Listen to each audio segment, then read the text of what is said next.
This is Atomic Shinobi, and today I'm going to narrate first part of What If Kid Naruto receives sage training by Kyuubi. If you enjoy this video, please like, share, and subscribe to this channel. Not wasting no more time. Let's start the story. Those idiots should be ashamed for betraying my greatest rival's dying wish, and if the wife of my greatest rival saw this, she would destroy the Leaf Village without even giving guilty people a chance to fight back. But do not threaten, kid, there are worthy humans in this world.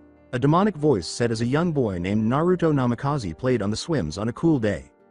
Following the demonic voice, Naruto left the swimming pool and began playing on the sand until Kakashi Hatake arrived. "Are you alright, Naruto?" Kakashi asked.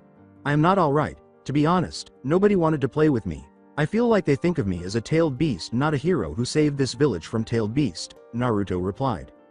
"My sensei would not be pleased with this village, heck. I am going to report what happened to Lord Hokage," Kakashi said as he carried Naruto to the Hokage office. "Lord Hokage, before you speak, the people of this village are betraying my sensei's dying wish, and they're even ignoring my sensei's wife's dying wish."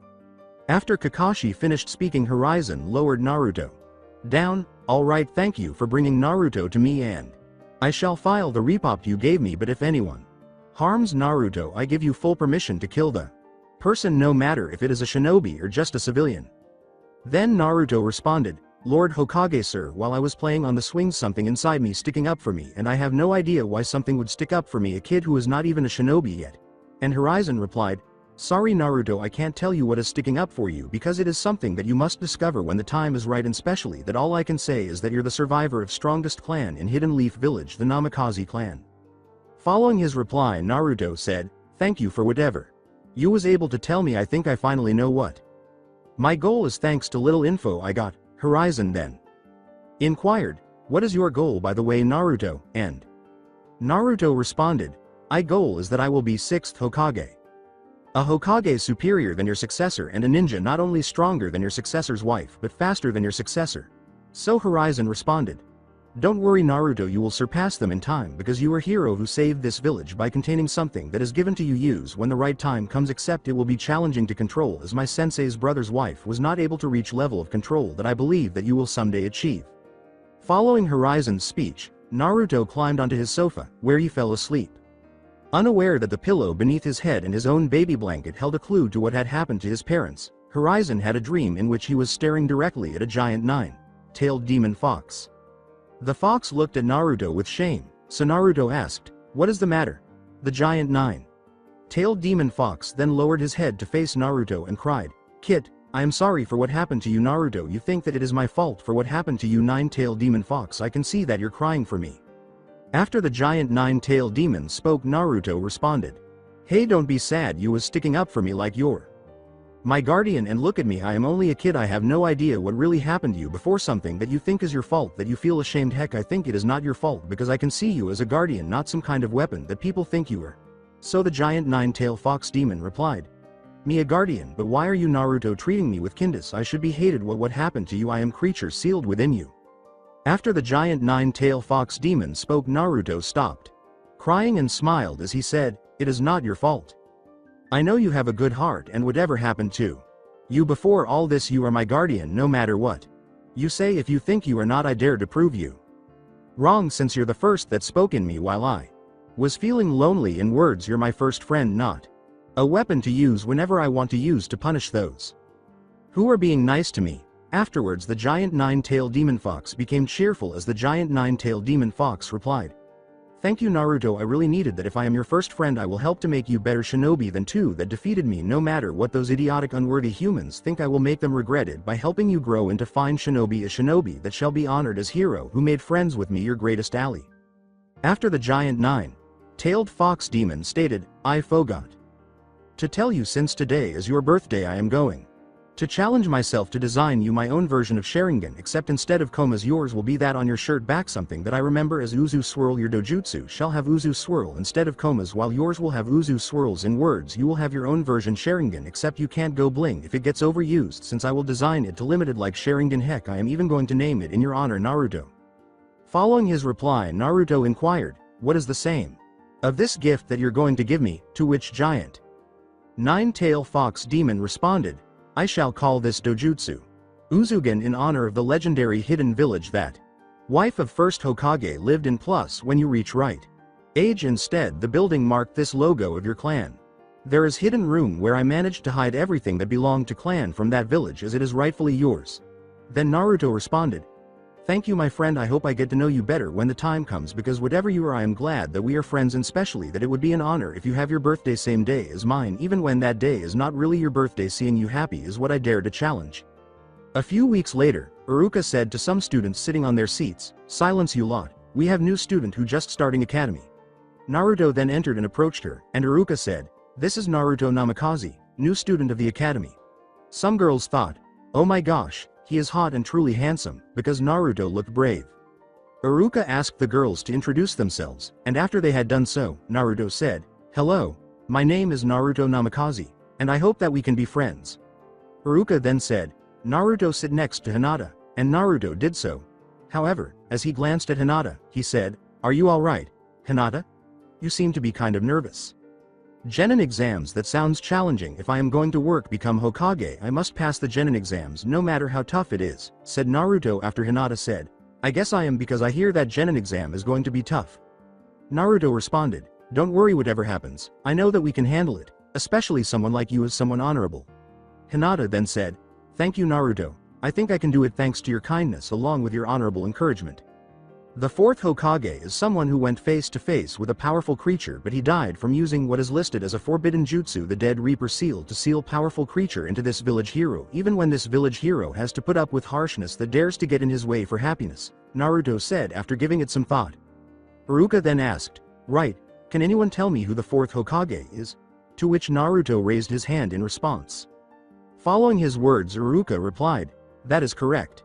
Naruto, how is it that you know of this? That should have been secret. Heck, only myself or Hokage knows of this. Which Naruto responded, it is hard to explain because I am not ready to know who the kid is, except all I know is that clues I have so far is blanket plus Kakashi Hitaki along with my own surname. So Sakura screamed. That Baka just got lucky. I bet Sasuke can answer such a question like that. When Naruto appeared serious, he replied, is that a pink banshee I am looking at or just candy floss that stinks like unclean trash can? Iruka said, alright, now we are going to do Genin exams, may I have a volunteer to begin? Naruto stood up and responded, I volunteer Iruka sensei, but as Iruka was about to speak, Naruto approached her, wondering why they were doing Genin exams so early. Ino laughed, way to go fellow blonde, billboard brow deserved that. Naruto thought, I am really going to prank that girl, she has no idea what she is up against. Iruka said, right Naruto, I like you to perform transformation jutsu to change into Lord Hokage. Naruto turned to face the academy students as Iruka said, good job Naruto, you performed transformation jutsu to change into Lord Hokage, not the third but one you changed into was the fourth. As Naruto calmly breathed, he formed a two-handed hand sign and yelled, transform. Everyone was shocked, with the exception of Sasuke and Sakura and a few other academy students. Sasuke remarked, that Baka got lucky, only an elite like myself can pull off such a good transformation, and that Baka is nothing but a dobi that needs to learn that he is nothing but a dead last loser. Naruto clenched his fist and said, Iruka sensei, as much as I want to pound that teme, I may not be able to perform regular clone jutsu for the amount of chakra I have. May I try higher level version of that jutsu? Naruto had undone the jutsu after transforming into the fourth Hokage, explaining that he felt less lonely than he claimed to be because something or two were watching him from the great sky itself. Iruka responded, the jutsu you're going on about is Jonin level jutsu, plus it kinda classed as forbidden jutsu, except since you explained why you have too much chakra for regular clone jutsu, I give you permission to form shadow clone jutsu, except there is reason why is was kinda classed as forbidden jutsu, since shadow clones can send memory back to user, but if multiple shadow clones memorize many things the original will end up getting memory overload. So Naruto created the next two-handed hand sign as the voice of Naruto. Shadow clone jutsu. Following his speech, Naruto created two flawless shadow clones. Kiba responded, that Baka got lucky he was given permission to use that jutsu, we can easily form normal clone jutsu since that Baka is dobi that is classed as a dead last. Naruto grinned as his two shadow clones simultaneously activated transformation jutsu to transform into Naruto's parents, earning the congrats of those on Naruto's side. After Naruto's two shadow clones transformed into his parents' shadows, they dispelled themselves and gave Naruto what the two shadow clones had memorized. Naruto then went to sit back with Hinata and said, good luck, Hinata. Show them what you can do. Hinata appeared composed as she approached Iruka, but as she completed the 3 tasks that Iruka had instructed, the other academy students completed their 3 assignments, and Mizuki thought, it's time to trick Naruto into stealing the Forbidden Scroll. And once he handed it over, I will kill him without anyone interfering my quest for power. Everyone left after Mizuki's speech, and just as Naruto was ready to leave, Mizuki asked, Naruto, how would you like to become an official ninja? To which Naruto replied, I would like to be official ninja, but what is it I need to do to become an official ninja?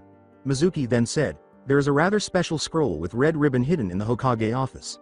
I need you get it and I will meet you in the Hidden Leaf Forest. Remember not to let Iruka find out. Naruto then went to retrieve the special scroll, only to discover it was a forbidden one. Naruto arrived just as Mizuki was about to leave, and Mizuki kicked him in the stomach. I have no further use for you, Naruto, and do you know why you were mistreated? Mizuki said. When Iruka caught up, Naruto smiled, so Mizuki asked, why are you grinning like that, Naruto? Don't you want to know why you have been mistreated? Naruto stopped smiling and said, I already know about that to tell the truth, and before you try anything you traitor, I just one thing to say. Naruto made a two-handed hand sign after saying, Kai, which caused the Forbidden Scroll to change into a picture of Naruto saying, you got pranked. Naruto then gave Iruka the actual Forbidden Scroll, explaining, Iruka-sensei, this traitor tricked me to steal this scroll, whatever it is, and something tells me that it holds a jutsu I already know. I felt that I had to protect you, plus that alone caused a spark to light up. In words, I pulled off multi-shadow clone jutsu in order to protect you, but as for you traitor, time that I teach you that nobody tricks me, the pranking unpredictable ninja gets away with it, Naruto said after 1000 Naruto shadow clones appeared, to which Iruka looked shocked. Following Naruto's speech, the shadow clones all remarked, this is from the ninja handbook of Naruto Namikaze. They all then kicked Mizuki into the air, making it appear as though Naruto had leapt above her. However, as he did, he yelled, Uzumaki-style Taijutsu Uzumaki Barrage, and Iruka looked at him proudly. Naruto then struck Mizuki with his Uzumaki Barrage, knocking her to the ground. After Naruto knocked out Mizuki, he landed next to Iruka, who said, Naruto, I can't believe you defeated a Jonin like myself. I never thought that day came where you B1 successfully captured a traitor. Heck, that was even your very first mission, a B-rank mission. Horizon arrived with some Anbu, but Naruto explained what had happened. Horizon looked proud, saying, Naruto, for completing your very first mission, even when you're not a ninja yet you're here by being promoted as Genin.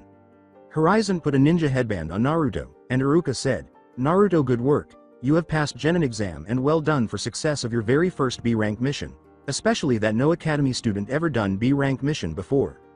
Naruto returned home after Iruka's speech, cheering, I did it, I am a ninja. On the way home, Naruto spotted a large building that looked like the Hyuga clan mansion.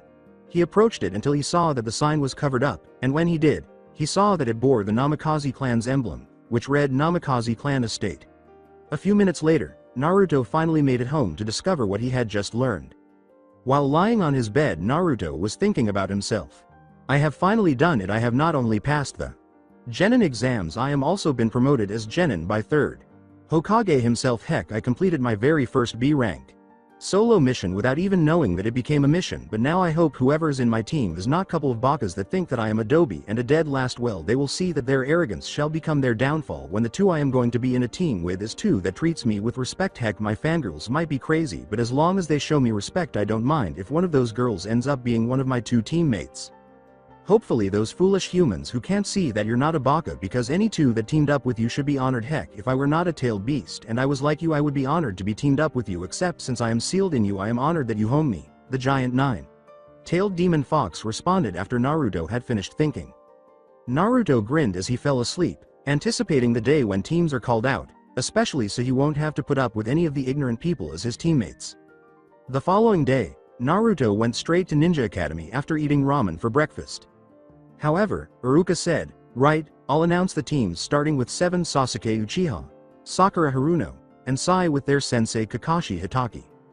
Kakashi then came out of hiding and said, right, Team 7 meet me at Team 7 training ground for team intro and team exercise. As Team 7 left for their meeting point, Iruka stated, Team 8 is Hinata Hyuga, Shino Ibrahim, and Kiba Inazuka with their sensei Kurenai Yuri. Kurenai then arrived, saying, right, Team 8 meet me at the training ground 1 for team intro plus team exercise. Iruka said, Team 9 is Shikamaru Nara, Shoji Akamichi, and Ino Yamanka with their team sensei Asuma Saratobi. Then, Asuma arrived and said, Right, meet me at my dad's private training field for team intro and team exercise. Iruka then said, Team 10 is Rock Lee, Neji Hyuga, and 10-10 with their sensei Might Guy. Might Guy replied, okay, team with Power of Youth, meet me at hill a little further away from here for team intro plus team exercise. However, Naruto appeared to be left out, and some academy students remarked, look at that dead last, you did not even get a team, it just proves you are such a loser that you were not picked, that you were not even picked in, that you were not even picked in a team. Especially that you are not good enough to be picked in a team. In fact, Team 11 consists of Naruto Namikaze, Hikari Yukarna, and Maike no Kadino with Team Sensei Tenzo Senju. As Tenzo arrived, he said, right, meet me at Training Ground 5 for meeting intro plus team exercise, don't worry, I never been sensei before. Naruto grinned as Team 11 left, knowing that he had been granted his wish to not be paired with Sakura Haruno or Sasuke Uchiha. When Team 11 arrived at their meeting spot, Tenzo said, right, let's start with the team intro, Naruto. I like you to start. To which Naruto replied, Tenzo sensei, why don't you start showing us how this team intro works?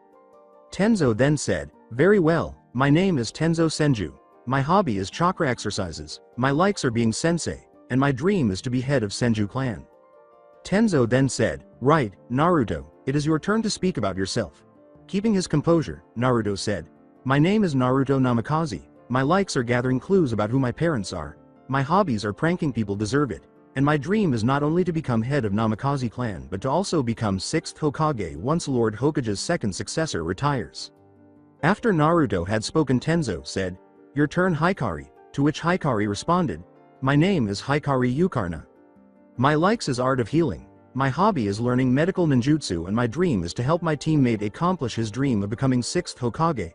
So Tenzo replied, okay, now it is your turn Maikeno, and Maikeno responded with, my name is Maikeno Kadino, my likes is my 2 teammates, my hobby is watching TV with some bamboo stew, and my dream is to run Anbu division to honor Naruto when he becomes 6th Hokage. Afterwards Tenzo was thinking to himself, okay, I have a flash. A nurse and an Anbu liker, that is an interesting mix. I have in specially that they already showed me they can get along with each other, but can they actually work together as a team? Then he draped a blindfold over his eyes and said, right, I want you 3 try knock me down and I will try to stop you without using my eyes. If you pass we will be official team, but if you fail you go back to square one being just academy students, not genin rank shinobi. So Naruto responded, sensei, are you can handle this because I have completed my very first solo mission capturing Mizuki, and I even defeated him when I was only academy student. Following his words, Tenzo replied, I am positive Naruto. I know that you wanted this test to be fair, except each genin team gets a different sort of test. For in example, Kakashi's team is given something called bell test, where 3 students have to get bells from Kakashi Hitaki. So Naruto was thinking, bell test, that is same test Kakashi had when he was a genin, and it appears to be another clue, but who was the sensei of that team? And then Naruto responded, okay Tenzo sensei, good luck trying to stop us because we are going to give it our all to make sure we pass this little test that is also known as teamwork exercise, where you'll measure our skills by gut feeling. After Naruto finished speaking, he made a 2-handed sign. He yelled, Shadow Clone Jutsu, which caused a shadow clone to appear. Then, 2 Narutos attacked Tenzo, so Hikari made a hero different 2-handed sign and said, Ninja Art Slip Slime Jutsu. Then, as Tenzo was about to block Naruto's attack, Maikeno made a 2-handed sign and yelled, Ninja Art Marble Shower Jutsu. As it rained in marbles, Naruto hit Tenzo, causing him to slip on the slip slime. Tenzo said, congrats, you passed, and we are officially Team 11, after slipping on slip slime. Naruto then asked, what do you think, Tenzo sensei?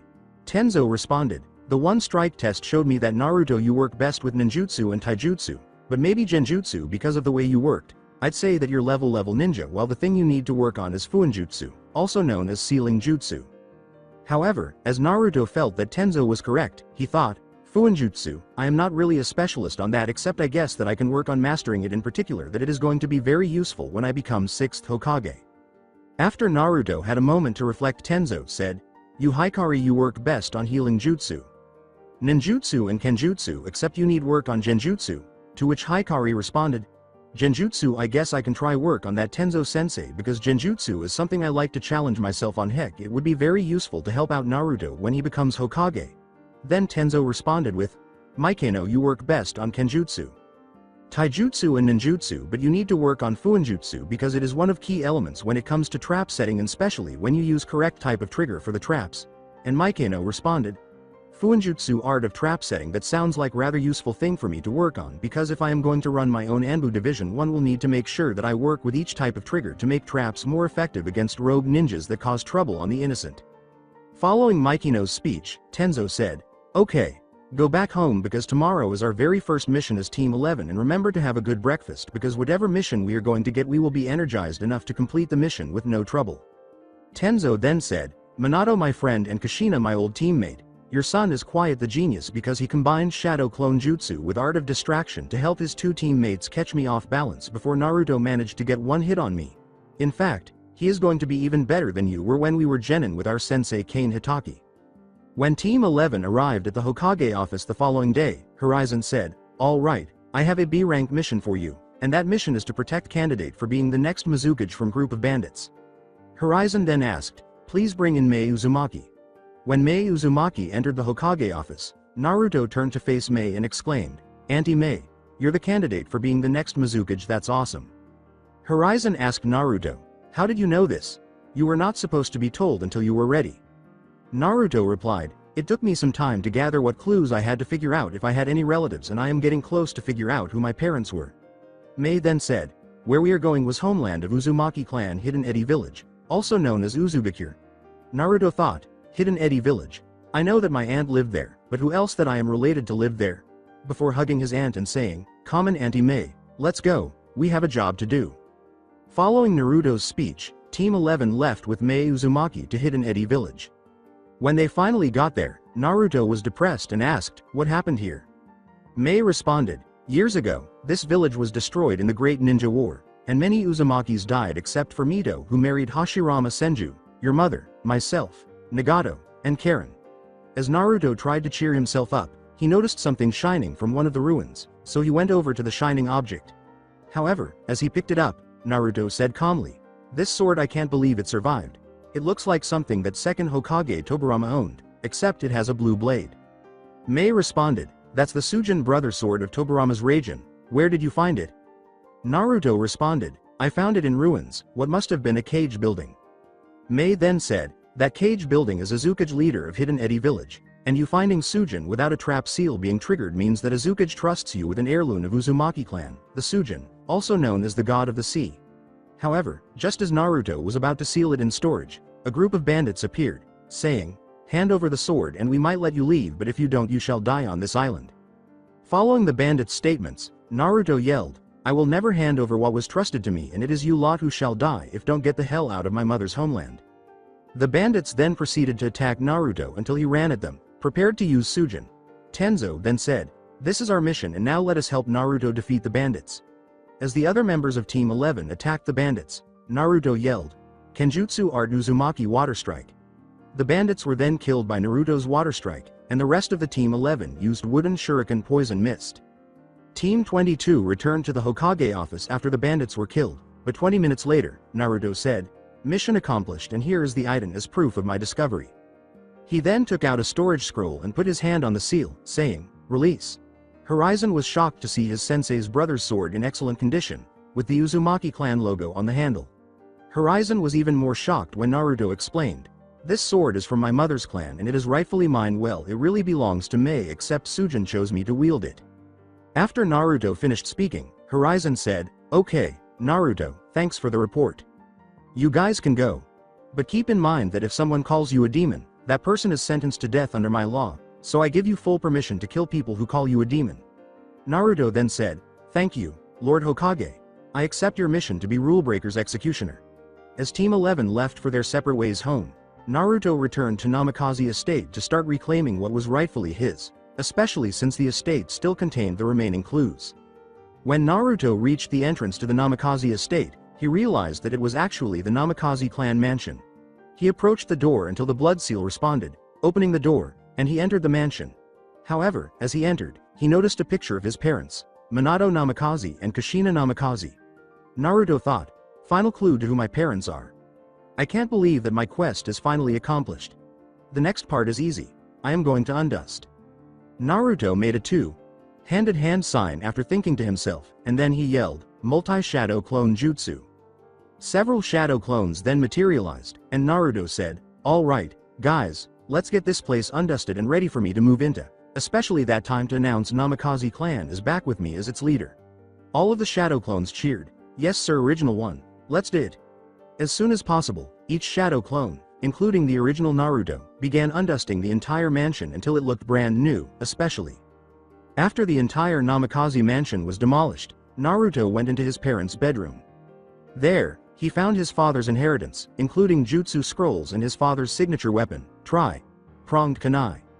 Naruto thought, awesome, all of this belongs to me and it's time that I finally start working on every jutsu that my parents left me, especially my father's signature jutsu, the Lightning Thunder God jutsu, but the problem is that these jutsu are not going to be easy to master. In fact, I am going to need to use multi-shadow clone jutsu to master my parents' jutsu without spending too much time on each one.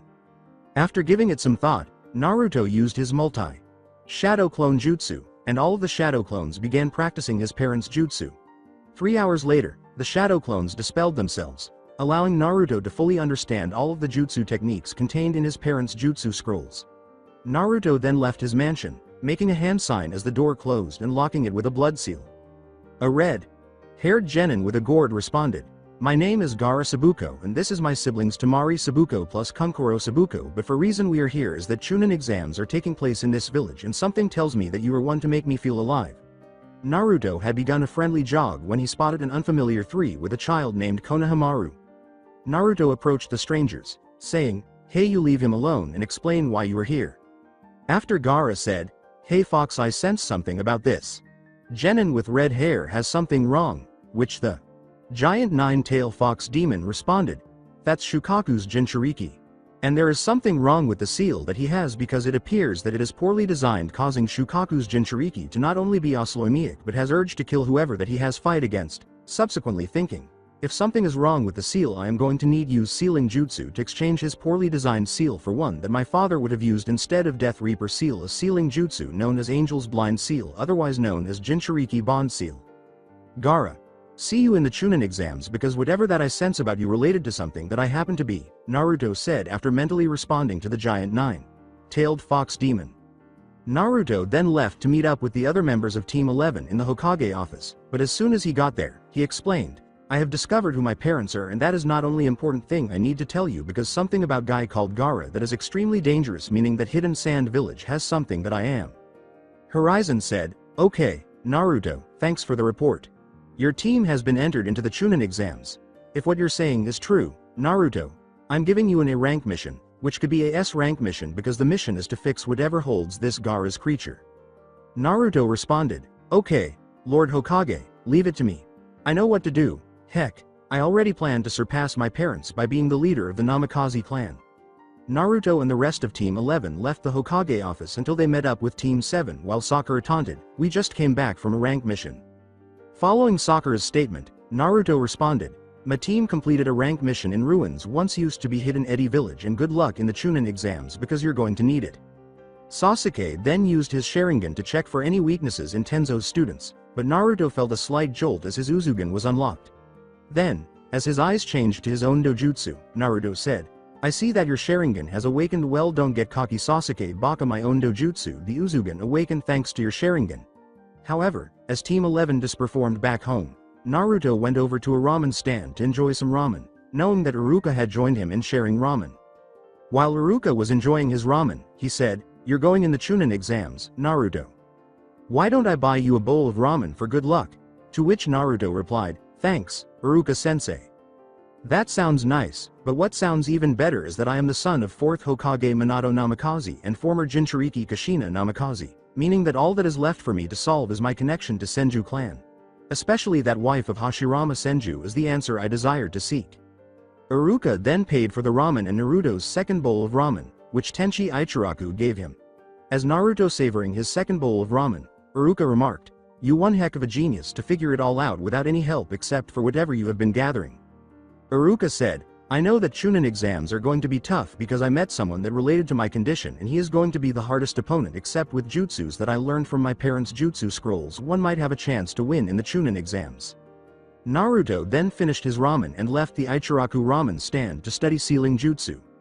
Even though he is now on master level, Naruto thought, if I modify poorly designed seal into newly improved version of that seal, the results should keep Shukaku at bay, along with effect that Gaara will be able to communicate with Shukaku. After Naruto said to himself, your theory should be correct. Naruto modifying this poorly designed seal holds Shukaku, allow Gaara to communicate same way that you communicate with me, but when the right time comes we will finally meet face to face within place known as your own mindscape. Heck, I am a genius when it comes to designing you my own version of the Sharingan that happened to be named Uzugen. Knowing that Chunin exams would be his chance to test out Uzugen, Naruto went to his room that used to be his parents' bed to get a good night's sleep. When each Genin team showed up for the Chunin exams the following day, Naruto spotted an unfamiliar exam taker. Kiba approached the unfamiliar person and asked, is this your first time in the Chunin exams? The unfamiliar exam taker responded, this is actually my 7th try and it may have gotten harder, but I have learned from each try. Also I have useful info on each person here from my reader cards. The unfamiliar person pulled out his reader cards and channeled a bit of chakra through them to reveal information about himself, knowing that his 2 teammates were watching their boss, who was disguised as a Kusagakure ninja. The unknown participant gave information about himself and then said, this card reveals that my name is Kabuto and I am ninja from this village, plus I have ability to read information on anyone in Chunin exams, even someone that goes by the name Sasuke Uchiha. Kiba responded, I like information on Naruto Namikaze, Neji Hyuga, and Sasuke Uchiha. But as Kabuto channeled some chakra through his card, it revealed information about Naruto, so he said, right, Naruto Namikaze, he has done no D rank missions, no C rank missions. He done 1 rank mission and surprise 1 A rank mission. Also he is wielder of Sujin, also known as God of the Sea. Following his remarks he stated, Naruto Namikaze knows taijutsu. Ninjutsu, his elemental ninjutsu is unknown, his fuinjutsu is master class. His teammate is Hikari Yukarna, his other teammate is Maike no Kaitino. His sensei is survivor of Senju clan and Naruto has no weaknesses, plus Naruto's special power is unknown to others except for Hokage. Then Kiba continued. Dead Last has got to have a weakness because whatever info I can learn will help me defeat him if I am going up against him in the Chunin exams. Therefore Kabuto said, for Neji Hyuga he done 4 D rank missions, 3 C rank missions, no B rank missions and no A rank missions, plus Neji is believed to be genius of the Hyuga clan. Also he only knows taijutsu skills of his clan with little chance to pinpoint what his weakness is thanks to his rather unique ability to protect his own weakness. Kiba was about to respond when Kabuto said, as for Sasuke's details you will find out what it is just by watching him, and Kabuto you have no idea what other type of jutsu I know because I hid it from being shown, plus I happen to prevent your card from reading about my dojutsu since it is equally unique, the Hyuga clan's dojutsu. Everyone sat in their seats while Ibiki explained, right, you lot rules for the first phase of the Chunin exams is if you get caught for cheating you automatically get disqualified and unable to take Chunin exams again until proven worthy to take them again. Sasuke activated his Sharingan, aware that 2 Hyugas had activated their Byakugan, and Naruto activated his Uzugen. After activating his Uzugen, Naruto wrote down the answers he felt were hidden in the questions, with the exception of the 10th one, to which Ibiki replied, right, last question is this leave or stay? Naruto then responded, Ibiki, that is rather sort of a trick question because if you know words that my father tried to teach Kakashi back when he was a genin, those who break the rules are scum but those who betray their friends are even worse. As a result, 2 of Naruto's teammates chose to remain with him, while others chose to stay, and Ibiki said, those who decided to stay together as a team pass, and you with blonde spiky hair you're smart one to catch me, one of the interrogators in the act, with the 10th question being a trick question. Right, maggots, I'm brave and sexy. Chunin exam prompter Anko, plus those who passed get over to training ground 11, otherwise known as Forest of Death, for second phase of the Chunin exams, Anko said as he crashed through the window after Ibiki finished speaking. Naruto got up and walked over to Anko, saying, crazy snake lady, I can't help but feel that you're in somewhat pain. Anyways, you're too early. Heck, I thought that Ibiki was crazy, except you're like someone I have never met before, someone who is thought to be my father's own sensei. After Naruto finished speaking, everyone, including Naruto, went to the entrance of the Forest of Death.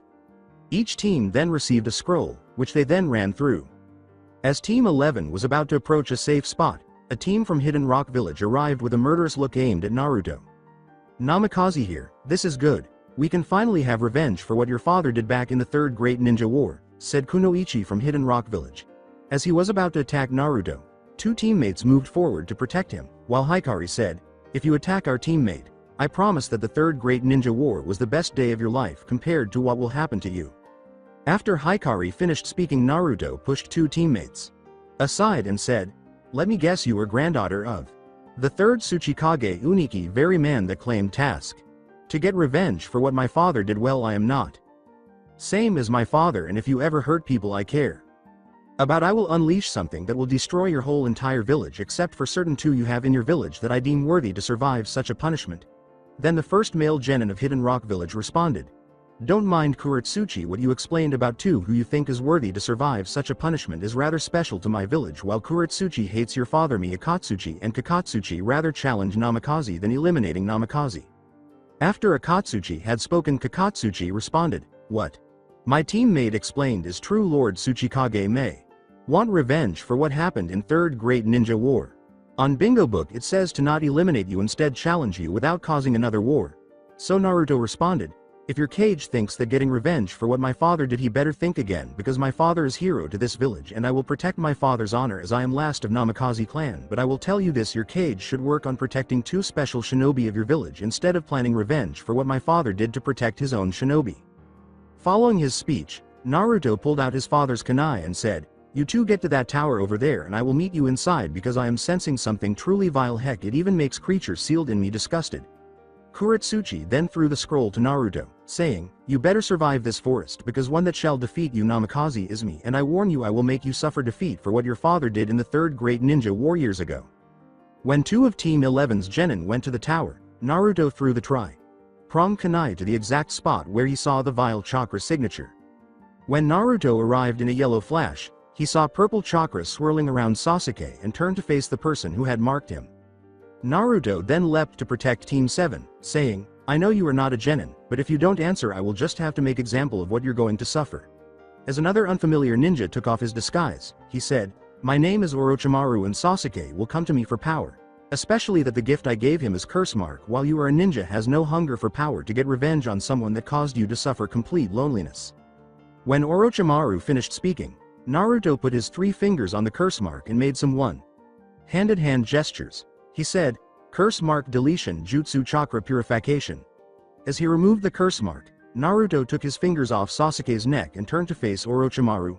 He then used snake teleportation to escape, knowing that Team 7 was following him to the tower, where 2 genin of Team 11 were waiting, especially since Naruto had something to tell third Hokage Horizon. Anbu sir, I thought I inform you that Orochimaru has been spotted in the Forest of Death and I managed to remove the curse mark that Orochimaru gave Sasuke, Naruto said as he approached Anbu after Team 7 arrived in the tower. Okay, thanks for the report, I shall inform Lord Hokage straight away, Anbu said. Naruto then proceeded to approach Gaara once more. Gaara responded, I look forwards to prove my existence against your existence, when Naruto approached him and said, hey Gaara, I hoped you make it because you are the one that I want to face in the finals. Naruto then turned to face a fan brandishing kunoichi and said, I know you don't want to tell what Gaara has in him and I accept that, but I sense something is wrong with the seal that is holding Gaara's creature, causing Gaara to have urge to kill people he encounters, except if you can trust me I will trust you with small bit of information in return. After Naruto finished speaking kunoichi with a fan, why do you care about my little brother even when you're not in same village as us? To which Naruto responded, I just have some kind of feeling that he has something I understand better than anyone, except I can't give you my true answer until you let me know what Gaara holds. So Kankuro responded, you're strange ninja wishing to get on with people that is not in your village, but since you show that you truly care about Gaara we will trust you with small info as long as you share small info with us in return. After Kankuro finished speaking, Temari whispered in Naruto's ear, Gaara has the one-tailed beast in him, and if what you're saying about the seal is true, my brother is in an unstable state that none of us can stabilize. Naruto then whispered in Temari's ear, I can relate to Gaara by what we are because I have a 9-tailed fox demon, and it appears that Gaara has the weakest of the 9 while mine is the strongest of the 9. But what makes it worse is that one does not like 9 for some reason. Temari then looked sad that Naruto had to endure the same treatment as Gaara. After speaking with Gaara's 2 siblings, Naruto went back to his team. The second prompter, Hayate, said, this is the second phase of Chunin exams, also known as the preliminaries round.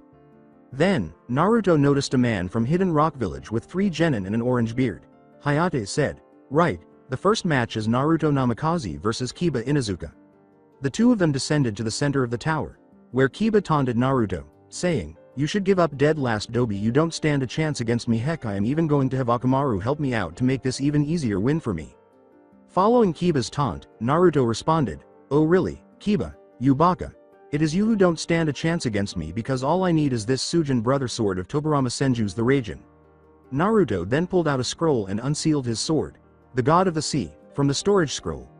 Kiba then attempted to attack Naruto using Pising Fang Jutsu until he yelled, "Water Blade Strike."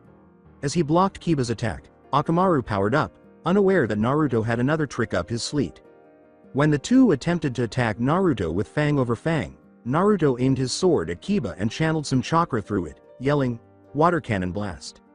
This caused Kiba to be almost knocked out until Naruto sealed his Sujin back into his scroll and unlocked a try. Prom Kunai, knowing that it was time to unleash his special move, which is similar to his most effective move. Naruto then threw his try. Prom Kunai behind Kiba, causing him to teleport behind him in a yellow flash, but just as Kiba turned around, Naruto yelled, "Uzumaki-style Taijutsu Uzumaki Barrage." After Naruto finished speaking, he used Uzumaki's barrage to defeat Kiba. Hayate then declared, "Winner Naruto Namikaze," and Naruto returned to his team while Kiba gradually rejoined his own. The two then descended to the center of the tower, where Sasuke looked at Yoroi and said, "You're not in luck. You're up against an Elitia. I'm a survivor of the Uchiha clan."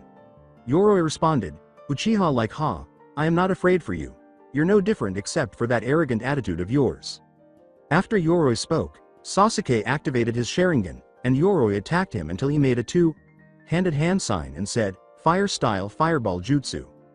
Then, when Yoroi said, "Ninja Art Rattle Barrier Jutsu," a snake-like barrier appeared and blocked the fireball, which infuriated Sasuke until he defeated Yoroi with the Lion's Barrage, a weakened version of Naruto's Uzumaki Barrage. However, as he looked directly at the sensei of Hidden Rock Village's Genin team, Naruto thought, "Something tells me that guy with 3 Hidden Rock Genin is another one of us, especially that he seems wiser than those 3. Following Sasuke's match, Gaara defeated Rock Lee, Tamari defeated Tenten, Neji defeated Hinata, Kuretsuchi defeated Kin, Akatsuchi defeated Zaku, Kabuto defeated Kakatsuchi, Shino defeated Raikou, and Shikamaru defeated Haku Momochi, a genin from Hidden Mist's village who survived a fight with her father, Zabuza Momochi. They also defeated Samui, as Sakura was eliminated and Ino was also eliminated, leaving only the winners of their match to compete in the third phase of the Chunin exams. After everyone else finished their matches, they all went home, but Naruto left his mansion the following day and went for a jog. When he saw a white-haired person attempting to enter a bathhouse, he threw a tri-pronged kunai close to the person and teleported to the person in a yellow flash. When Naruto reached the white-haired peeping Tom, he said, "If you know what is good for you, back away from the bathhouse unless you want to feel my blade." The white-haired peep Tom then turned to face the tri-pronged kunai and said, "Ah, the tri-pronged kunai is my prized student's special ninja tool. I guess that you must be his son Naruto Namikaze." Naruto then put the tri-pronged kunai back into his weapon pouch and remarked, "I see you know my father Minato Namikaze and I guess you know my mother Kushina Namikaze." After Naruto finished speaking, the white-haired peeping Tom said, "I am legendary Sannin, 4th Hokage's sensei, Toad Sage, and author of your father's favorite book Jiraiya." Naruto responded, "You're more like a pervy sage, but never mind that I need you to train me because I might be up against member of the Hyuga clan." Jiraiya said, "Okay, Naruto, I will train you like I trained your father 4th Hokage Minato Namikaze." Naruto and Jiraiya then proceeded to a pond close to an old training area, where Jiraiya concentrated some chakra on his feet, enabling him to walk on water. "Alright, Naruto, I want you to channel chakra on your feet and walk across the pond to where I am standing on the other side," Jiraiya said after showing him a chakra exercise. Naruto did just that, channeling chakra on his feet, which gave him the ability to walk on a walker. Naruto crossed the pond to Jiraiya's position, but as he reached it, Jiraiya climbed the tree to mark his name just below Minato's name. Following Jiraiya's marking of the tree with his name, Naruto followed suit, placing his name above his father's name. As he descended again, he said, "This is where you must have trained my dad when he was a genin."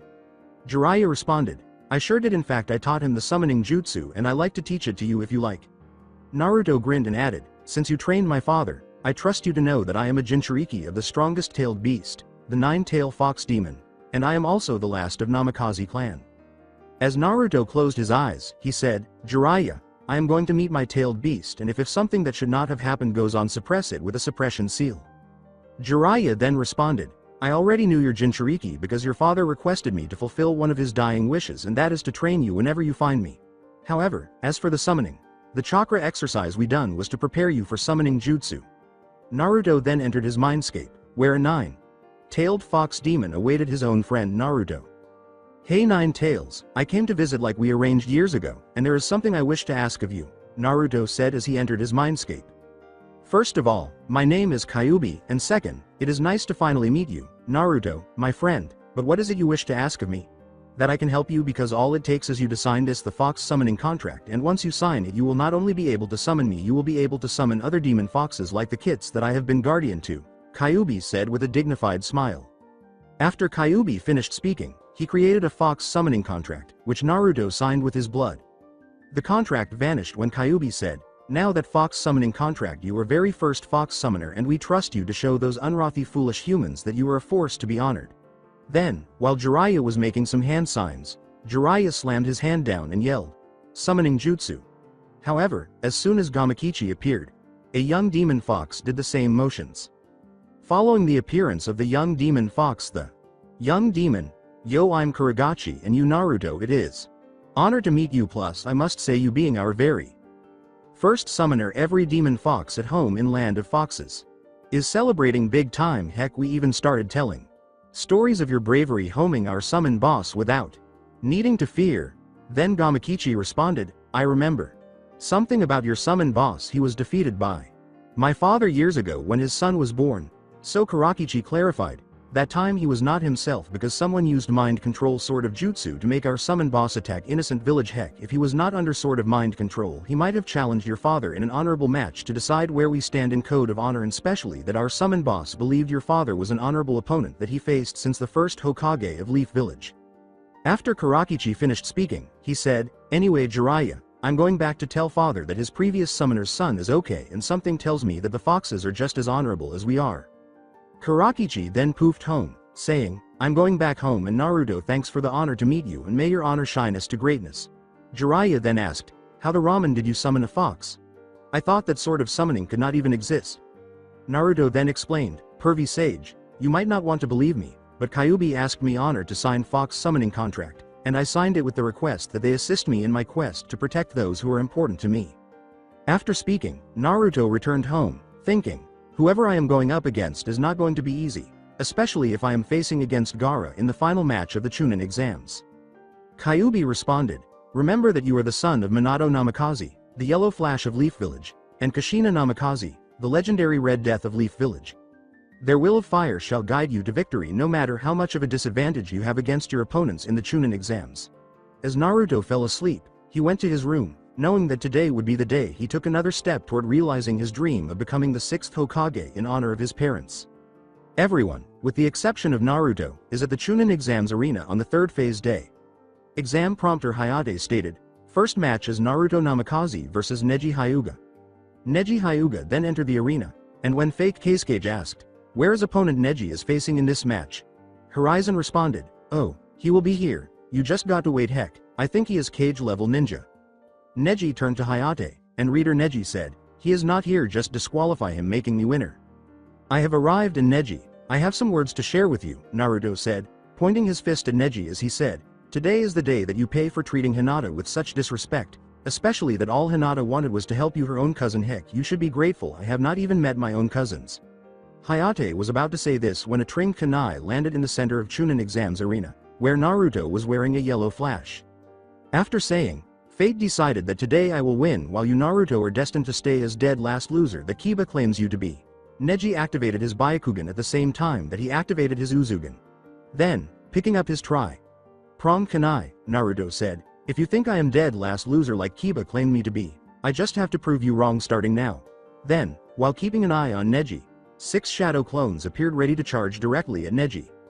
You think you have it hard, huh?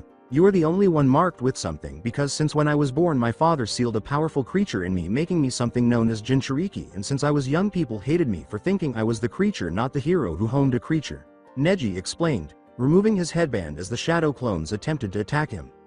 My uncle's side of the clan marked my father's side of the clan with this the caged bird seal, and we of the branch Hyugas are forced to serve main house Hyugas, except the only destiny we all share at birth is death, Neji explained. After Naruto finished speaking, Gaara was taken aback, thinking, he told me of such a creature in him and it makes this guy even more enjoying to test my resistance. Naruto then put his pronged kunai back in his weapon pouch and said, before we continue, your clan may have knowledge of the seal, except that is not true here, allow me to show you. Naruto then made some one-handed hand signs to activate a jutsu called Caged Bird Seal Release, which he performed to give Hinata the joy she so richly deserved. After making some one-handed hand gestures, Naruto yelled, Caged Bird Seal Release. He then took out the caged bird seal and jumped back, saying, now I think it is time we finish this because the opponent I want in the finals is Gaara Sabuko. Neji then yelled, rotation. As he used his rotation, Naruto said, good defense, one rotation counters another, and Hiyashi, who appeared shocked that a non-Hyuga clan had taken away the caged bird seal, was about to say something. Then, as he formed Rasengan, Naruto yelled, Rasengan, breaking through the rotation and leaving Neji defenseless. Neji then looked at Hinata and said, I'm sorry, Hinata. My judgment on the main house got in the way of our clan's honor. Then, as he formed the final two-handed hand sign, he said, Ninja Art Honorable Healing. Neji looked at the exam prompter, Hayate, and said, Prompter, I surrender. I don't deserve to be Chunin for showing my uncle's side of the clan such disrespect. However, as Naruto was fully healed, he approached Hiyashi, knowing that he couldn't contain the urge to say some strong words. When Naruto arrived at Hiyashi, Naruto asked, are you leader of Hyuga clan? To which Hiyashi responded, I am. What is it you have to say? And then Naruto responded, marking your own nephew is unacceptable. If you truly care for him, make your brother proud by training him in way of Hyuga clan, because if there is one thing I know about seals, why mark them on their forehead when you can use more acceptable sealing jutsu to protect eyes itself. Heck, I will even share with you knowledge of sealing jutsu, but what I want in return is you get rid of that caged bird seal from every branch Hyuga. After Naruto spoke, a few tears ran down his eyes as he said, didn't you think I wanted it to happen? My own cousin forced the act on us that none of us ever dared to challenge it, and there is you, a non-Hyuga, who opposed caged bird seal to offer something that all of us Hyugas to have our eyes protected with this new seal.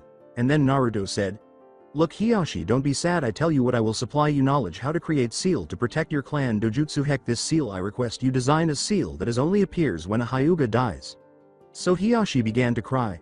I accept your offer, Naruto. If my council refuse to accept, they will be punished by having caged bird seal that only I can remove anytime I want. Tenzo said, that was incredible. I knew that you could do it. Heck, I'd say you were cage level ninja because I believe that you were born cage level ninja just like your father was. After Hiyashi stated, winner Naruto Namikaze. Naruto then added, my father made Hokage because he worked hard while I am working hard to fulfill my dream to be 6th Hokage. Even if some people dislike me, they will have to accept that I am the hero of this village, not the creature that got sealed inside me. Next match is Sasuke Uchiha vs Gaara Sabuko, the prompter said as Naruto turned to face the center of the Chunin exams. They then walked there, but upon arriving, Gaara said, Uchiha, you better not disappoint me because if you do I will kill you. Sasuke responded, you can't kill an elite like me because only a Uchiha can defeat Uchiha, not some sand user like you.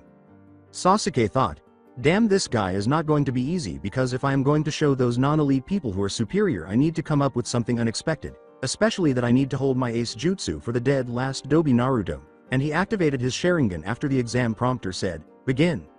Sasuke then ran to attack Gaara until Gaara made a hand sign and yelled, sand bullet. After giving it some thought, Sasuke ran up the wall to get ready to use his ace jutsu. Once he reached the top, he began to form hand signs until he was able to form a Chidori. He then ran at full speed, making his Chidori as powerful as possible. However, just as Sasuke was about to strike Gaara with his Chidori, Gaara yelled, sand barrier, and a barrier of sand rose up to block the Chidori, as if it were weakened to the strength of a simple bird feather. Exam prompter Hayate said, winner Gaara Sabuko, after Gaara blocked the Chidori and made a two-handed hand sign while shouting, sand coffin. Gaara wrapped Sasuke in sand, and Sasuke thought, damn it, I am not going to get a chance to fight dead last Dobi, especially that this guy is not what he seems to be. Gaara then clenched his fist and yelled, sand burial, while Naruto appeared unsurprised. I disagree with you, Naruto. Shukaku may be a right nutcase, but I know him to be strong ally for his Jinchuriki once he learns what true freedom feels like. Kyuubi responded. Gaara returned to his team, annoyed that he had not had the opportunity to fight Naruto Namikaze.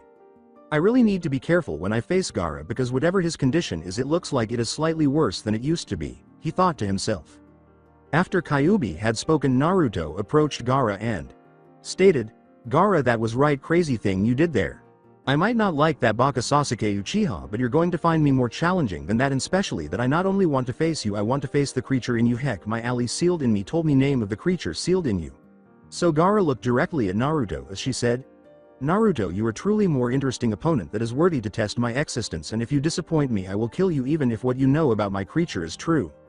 After Gaara finished speaking, Shukaku yelled, that foolish mortal, I want his blood and you will give me his blood because that mortal is Jinchuriki of that blasted nine-tailed fox demon Kyuubi, and if he interferes with my goal I will gladly kill that Jinchuriki of his, no matter what you believe, my foolish Jinchuriki. Gaara felt a little blood crazed because he knew that Shukaku's desire to battle Kyuubi echoed Gaara's desire to feel Alio by facing a much more difficult foe, Naruto Namikaze the Nine-Tails Jinchuriki. After Shukaku spoke, Horizon said, Sasuke fought well against your son, except in the end your son was victorious. And I believe that they are both worthy to be Chunin. So Fake Kazekage replied, I agree with you, Lord Hokage. My son was truly more challenging opponent against Sasuke, but I like to see my son fight the hero of this village, Naruto Namikaze. Then Fake Kazekage thought, excellent, Sasuke's strength is truly desirable, and once I done with the body I am using I will take Sasuke's body as my own, and especially that with the Sharingan. I will able to fulfill my plan to learn all the jutsu in the world, but more importantly Hidden Leaf Village shall be destroyed if my invasion plan fails. Heck, that foolish Kazekage's own son is perfect weapon to use against Hidden Leaf Village, plus that foolish boy Naruto does not stand a chance against Gaara the Jinchuriki of the one-tailed beast Shukaku, unless there is something special about the boy that I have not even noticed, as my name is Orochimaru, former legendary Sannin ex-student of 3rd Hokage Horizon Saratobi. While hiding beneath the ground farther from the Chunin exams arena, Anbu showed up and said, Danzo sir, I came to report that kid named Naruto Namikaze has some kind of dojutsu unknown in ninja history. So Danzo responded, good work Spider, I am pleased with the info you gave me, and I can use the info to my advantage, and especially with Naruto being in my Anbu route, 3rd Hokage has no choice but to make me the 5th Hokage, except if that fails I will ensure Spot to be 6th Hokage with my Anbu route take its rightful place as Anbu superiors. Then Spider inquired, what if Naruto refused to join Anbu route? And Danzo responded, don't worry, I will have backup plan to make sure that Namikaze bloodline joins Anbu route, ensuring me place as next Hokage if 5th Hokage does not pick its successor. If that boy decides to oppose me, I will have to make sure that he trusts me, because that will allow me to keep my place as council member of Hidden Leaf Village, especially that my foolish ex-teammates Will of Fire shall be replaced with a new Will that I shall create as this village's Hokage, Danzo thought after he finished speaking. Spider then went back to the hidden location of the Chunin exam arena, which only Anbu route is aware of. As everyone remained composed, the exam prompter announced, okay, next match is Tamari Sabuko versus Kuretsuchi Iwa. Two Kunoichi entered the Chunin exams arena, but Kuretsuchi said, let's see who is going to face Naruto Namikaze in the next round. Tamari responded, that boy may have dared to look face to face with my little brother Gaara Sabuko. He does not stand a chance against my little brother Gaara Sabuko. Hayate, the exam prompter, said, begin, after Tamari spoke. Tamari then swung her fan hard and yelled, slashing wind twister. As the slashing wind twister approached Kuretsuchi, she made a two-handed hand sign, and Kuretsuchi yelled, larva-style magma bullet. Kuretsuchi then destroyed the slashing wind twister with the magma bullet, but then Tamari swung her fan in a different direction and yelled, great wind hurricane. Tamari used a great wind hurricane to attack Kuretsuchi, who then made some two-handed hand gestures and yelled, earth-style rock wall. Kuretsuchi then turned to face Naruto and said, Namikaze, if I get you in the next round, you are going down for what your father did back in the 3rd Great Ninja War. Naruto pointed to Tamari and said, before you try anything, I suggest you focus on this match, because if you don't do anything but give me and I will have my revenge on you. Look, Tamari might end up facing me instead of you facing me. Kuretsuchi returned her focus to Tamari after Naruto finished speaking. She made some hand gestures and then yelled, fire-style flaming twister jutsu. Kuretsuchi then struck Tamari with a flaming twister, but just as she was ready to use another fire-style jutsu, Tamari slammed her fan on the ground and yelled, wind quake jutsu. Tamari used Wind Quake Jutsu after she spoke, which caused Kuretsuchi to lose her balance until she made some hand gestures. Then, Kuretsuchi yelled, Earth-style Mudwave, so Kuretsuchi hit Tamari with Mudwave. However, as Tamari was about to swing her fan, Kuretsuchi laughed, and Tamari yelled, Airstrike Jutsu. Even though Tamari knew she had little chance of defeating Kuretsuchi in a match, particularly since she might not be able to give Gaara a chance to face Naruto in the Chunin exam's final match, she struck Kuretsuchi with Airstrike Jutsu.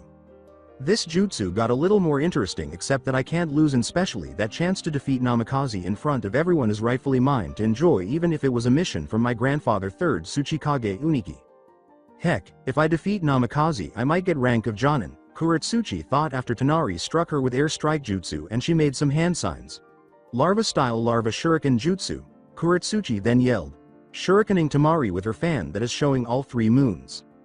After reflecting, Kuretsuchi made some hand gestures and yelled, Larva-style Magma Tsunami. Knowing that Tamari would survive it because of Tamari's own fan's 3 moons, Kuretsuchi used Magma Tsunami to defeat Tamari. Kuretsuchi then turned back to face Naruto, feeling a strong desire to exact revenge for what his father, Minato Namikaze, had done in the 3rd Great Ninja War, especially since it was more fun to see Naruto denied the opportunity to face Gaara, even though Naruto had not yet revealed his full abilities. Following Tamari's defeat, the exam prompter declared, winner Kuretsuchi. Kuretsuchi then rejoined her team, and Horizon remarked, that was kind of surprising seeing Larva-style user here is something people not seen since Mei Uzumaki when she was a genin, except who knows Kuretsuchi might let go of her vengeance on Namikaze clan. The phony Kazekage then responded, Kuretsuchi and my daughter Tamari both deserve to be Chunin because they thought for a chance to face Naruto no matter how difficult he may be, except my son Gaara STNDS a chance to face Naruto in the final match of the Chunin exams. When fake Kazekage finished speaking, Naruto thought, if I wish to end the cycle of hatred I first need to end hatred Hidden Rock Village has against my father. Because all my father did was protect his village from being killed, and for that I am proud of my father, and especially that I continue to work on surpassing my parents no matter how challenging it may appear to be. Kyuubi responded, only if your parents can see you now I will truly enjoy imagining their look of their face when you surpass them, making you Naruto superior member of Namikaze clan. Heck, if you was Uzumaki you'd be superior member of the Uzumaki clan, except what I never told you is that first Hokage's wife Mito is an Uzumaki, plus she was also my original Jinchuriki before your mother my 2nd Jinchuriki, leaving you Naruto my 3rd Jinchuriki. As Kuretsuchi gazed at her sensei, Roshi, she said, Roshi sensei, the day that I defeat the survivor of Namikaze clan is the day that people who were defeated by Yellow Flash are finally avenged, but yet something tells me that he is no normal shinobi. Roshi then turned to face Naruto and saw a whisker birthmark. Hey Ranbi, have you sensed anything about Namikaze clan survivor that we too sense in youngest son of Kazekage? To which Ranbi responded, I do sense Namikaze clan survivor is honorable, but he is not what your brother claims to be because he has an ally of his own, making him someone that you two should not even dare challenge even if he is another one of you. Exam prompter Hayate remained composed as she stated, it is logical that you don't give up because your logical thinking is the same level as mine. 2 people then descended to the center of the Chunin exams arena, where Akatsuchi declared, one of us will get into the finals, and even if I am not one end up in the finals I am still going to go out with a bang. Shino responded, it is logical that you don't give up because your logical thinking is equal to mine. After Shino finished speaking, exam prompter Hayate said, begin. Akatsuchi then made a sign with both hands, saying, Earth-style boulder strike. Akatsuki then struck Shino with the boulder until he said, secret jutsu beetle spear, at which point the Shino beetle speared Akatsuchi. However, just as Akatsuki was about to make a sign with both hands, Shino said, parasitic insect bug shuriken. Following Shino's speech, the bug shurikens, Akatsuchi made a 2-handed hand sign. He said, Earth-style stone shower, and after being stone showered, he made a hand sign that said, parasitic insect shield. However, as he shielded himself with the parasitic insect shield, Akatsuchi thought, okay, my opponent has special insects that can such chakra from its opponent, and if I am to try to win I need to keep at a certain distance, especially that my opponent is good with distant attacks. Shino thought, whatever he is planning, I need to be prepared because if I am going to be in the finals I am going to need to win this by using something that my father has not thought of, something that only I am capable of using. Shino began to form some hand signs after Akatsuchi jumped back, but as Akatsuchi yelled, Earth-style bomb jutsu, Shino responded, secret jutsu insect tsunami. When the exam prompter said, winner Shino Abraham, Shino returned to his team, and Akatsuchi returned to his own. However, as the two returned to their team, Horizon remarked, "They both did well, Lord Casecage. I think they both deserve to be promoted to Chunin rank shinobi." After Shino finished speaking, the insect tsunami'd Akatsuchi, which made Akatsuchi feel alarmed. Akatsuchi said, "I don't think I can continue the match. The logical choice is that I surrender. I believe that the Namikaze clan survivor is one worthy of facing my son because they both look truly determined to defeat each other to see who is winner of this year's Chunin exams," said Casecage in response to Horizon's phony statement. Naruto then turned to face Kuretsuchi and declared, "Kuretsuchi, the hatred that your village has over my father shall be no more because I am going to put stop to it." Following his conversation with Kuretsuchi, Naruto approached Roshi and said, "You must be Roshi. I have a message for you to tell your brother, and the message is that if he hates my father Yellow Flash, why don't he come and face me?" Roshi responded, "By looking at the whisker birthmark, there is something special about you that is kept secret until we 9 come together for a common purpose." Naruto then went back to his team, thinking, "Kyuubi, there is something about that guy reminding me of Gaara, except the seal I sense on him is rather interesting."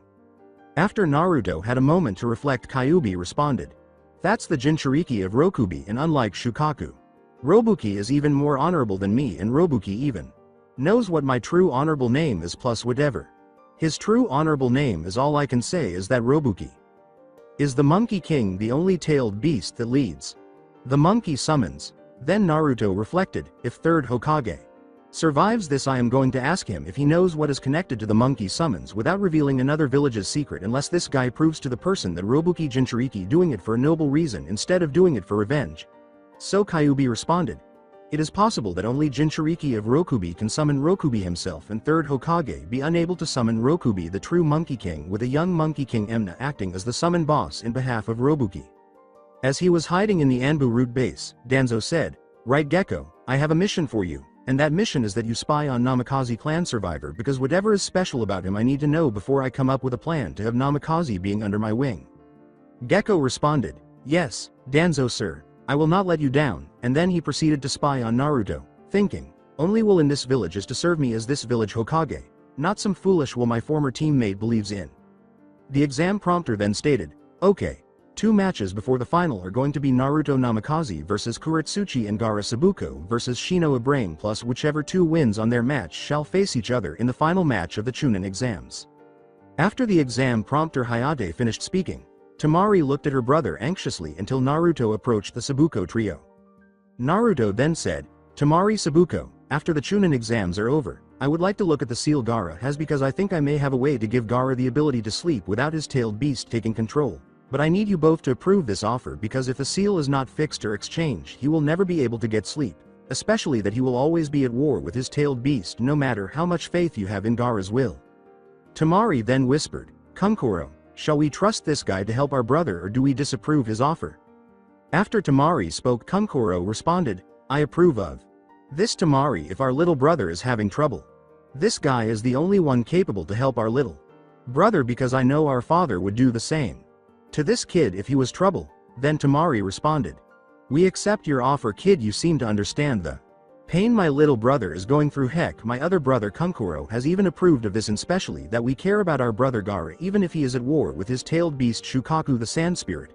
So Naruto responded, "Okay, I will do what I can, and if he loses control I will go face to face with his tailed beast in order to save Gaara from losing complete control of his own will." When Naruto returned to his teammates, "This guy is much stronger than we know." After Tamari reflected, the exam prompter said, "May Naruto Namikaze and Kuretsuchi come down." The 2 then proceeded to the middle of the Chunin exams, where Naruto said, "Hatred your village has on my father ends here." Kuretsuchi responded, "You think our hatred on your father can be removed that easy? Ha, you as stubborn as your father." But as Kuretsuchi prepared to defend herself, Naruto pulled out his father's tri-pronged kunai. When Naruto successfully retrieved his father's tri-pronged kunai from his weapon pouch, he ran straight at Kuretsuchi, who then made a 2-handed hand sign and yelled, "Namikaze-style taijutsu ultimate entry," after forming a wall of larva and saying, "Larva-style larva wall jutsu." Naruto then leapt over the wall of larva. Following his words, Naruto hit Kuretsuchi with ultimate entry. As he landed back on his feet, he prepared to throw the tri-pronged kunai into the air. However, Kuretsuchi made a 2-handed hand sign and yelled, "Earth-style Sticky Rocks Jutsu," which caused some spiky rocks to rise from the ground. Finally, Naruto threw the tri-pronged kunai while teleporting up in a yellow flash. Kuretsuchi yelled, "Where are you, damn Namikaze?" as Naruto teleported in a yellow flash. Naruto responded, "Up here, Kuretsuchi, and I am not just facing you as Namikaze clan survivor, I am facing you as the new yellow flash." Then, as Naruto began to fall, he formed a Rasengan, and Kuretsuchi made a new two-handed hand sign while yelling, "Larva-style Molten Blaze." Just as Kuretsuchi was about to counter with Molten Blaze, Naruto struck him with a falling Rasengan. In response to Naruto's question, "Kuretsuchi, can you continue or do you surrender?" After he struck him with a falling Rasengan, Kuretsuchi got up and said, "I must admit that was a powerful attack, except that is not enough to defeat me, but allow me to show you a jutsu from Ninja Handbook of my grandfather Uniki the 3rd Tsuchikage." Kuretsuchi then made some hand gestures in preparation for activating Particle Blast Jutsu. When Kuretsuchi activated the Particle Blast Jutsu, he began to prepare for the attack. Just as Kuretsuchi was about to use the jutsu to attack Naruto, Naruto put the tri-pronged kunai back into his weapon pouch and retrieved Sujin from his storage scroll. Naruto then declared, "Kuretsuchi, you are about to have joy to fall defeat of my Sujin the god of the Sea Brother sword of 2nd Hokage Tobirama Senju's Raijin." However, as he aimed his sword into position, Kuretsuchi pulled out a kunai prepared to engage Naruto in a kenjutsu duel. After pulling out a kunai, Kuretsuchi attacked Naruto until Naruto yelled, "Uzumaki-style kenjutsu C-strike," and then Naruto C struck Kuretsuchi's hand. "Would your grandfather do the same thing as my father did to protect his village?" Kuretsuchi said angrily, "Of course he would. What the ramen are you talking about Yellow Flash too?" But as Naruto sealed Sujin back in storage, he said, "I asked you a question without the need to give you a hateful look, and if you can't let go of hatred you have on my father you will never grow into a good ninja. Heck, the only thing you'll go into is nothing but a hateful spoiled brat with no business of being a ninja." Following his speech, Naruto made a two-handed hand sign while shouting, "Shadow Clone Jutsu." This caused some shadow clones to appear, and Naruto then made the same hand sign as his shadow clones, causing all of the Narutos to yell, "Transform." However, as Kuretsuchi prepared to attack, the Narutos transformed into exact replicas of their parents, shocking everyone aside from Kiba's Mothera with the trick that Naruto had pulled off. Following Naruto's transformation into a perfect replica of his parents stated, "Mum, why aren't you shocked of what Namikaze survivor pulled of?" And Sume responded, "I am actually surprised he pulled of such an unpredictable trick to make himself along with his shadow clones to change into his own parents, except what you don't know is that his father taught only girl who would have been leader of Inuzuka clan instead of me." And then Hana inquired, "Who is that you are speaking about, Mom? I don't know what member of our clan could have been leader of our clan." As Sume smirked, Sume responded, "The one I am speaking about is none other than Rin Inuzuka, and back when I was a genin his mother was on the same team I was on. Heck, his mother is stronger than me, except now I am one of the strongest. Well, really there is another stronger female in history that is stronger than me." Naruto looked surprised as Naruto greeted Sume with greatness and then asked, "You knew my mother Kushina Namikaze, legendary Red Death of the Hidden Leaf Village?" Sume responded, "I sure do. This is back when we were genin, but I was never able to beat her because I did not understand what my dream is until now." Sume gave Naruto a spare after Naruto finished speaking. Sume said, "Here is one of your mums, and make your mother proud by kicking some ass." Naruto nodded proudly and replied, "Thanks Sume for the photo, and now it's time I show them why my mother is known as Red Death, meaning time to kick ass." However, just as Kuretsuchi was about to attack Naruto from behind, Naruto turned to face him, knowing that he had just in time to honor his mother's bravery by using Nine Tails Jinchuriki No. 2. After giving a courageous look, Naruto made a series of hand gestures.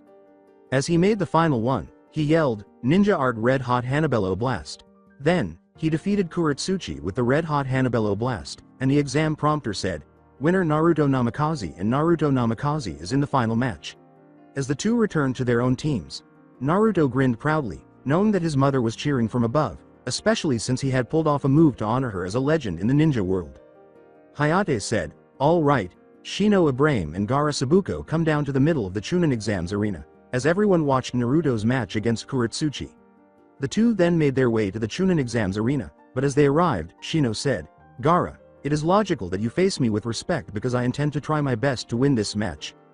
Gaara then turned to face Shino, and Gaara responded, "Entry and me Shino make MW feel alive." Exam prompter Hayate said, "Begin."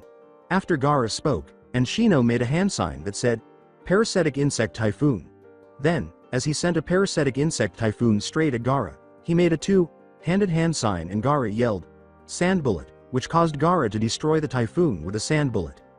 Just as Gaara was about to make another two-handed hand sign, Shino said, "Parasitic Insect Trap."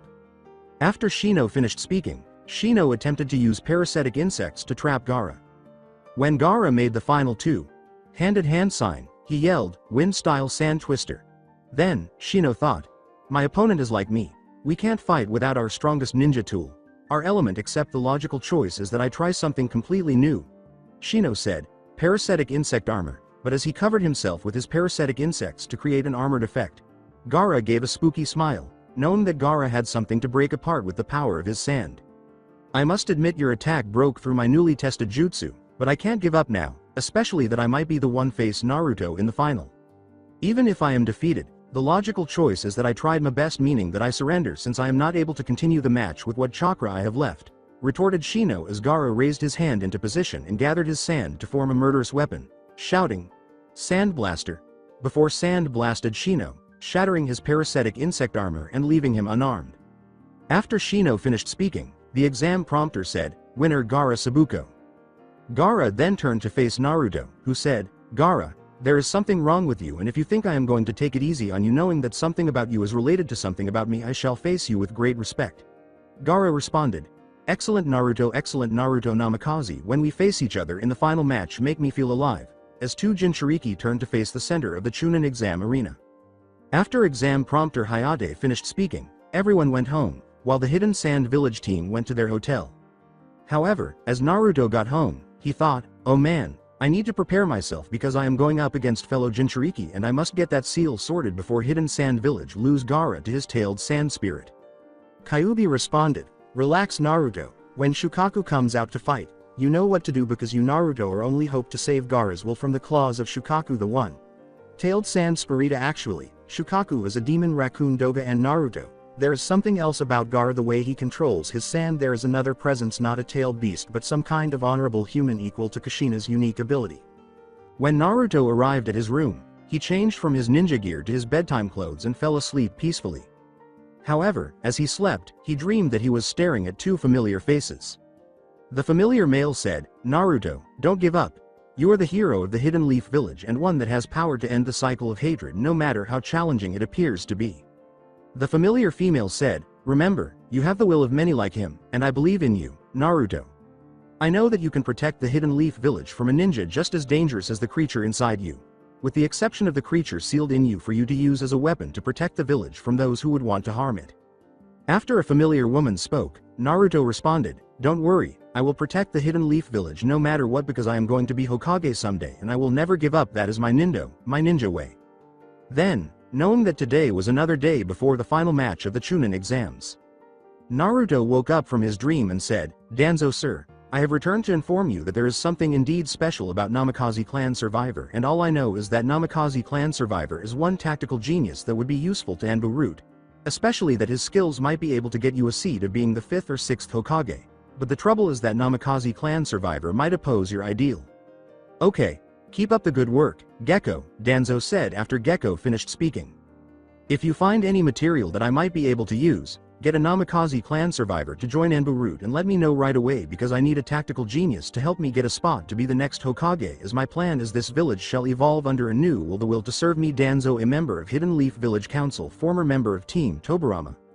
Meanwhile, the Chunin exams arena remained peaceful, with no indication of an invasion, especially since Orochimaru was waiting for the exam results. Kakashi said, "Naruto, there is a jutsu that sensei taught me and I want to teach it to you." Naruto asked, "What jutsu is it that you wish to teach me, Kakashi sensei?" And Kakashi replied, "It is called Kanai Shadow Clone Jutsu." Naruto had been eating ramen for breakfast when he went for a walk through town when Kakashi arrived. After Kakashi finished speaking, Naruto remarked, "That sounds like a rather useful jutsu my dad taught you and I like to learn it since I plan to surpass my parents."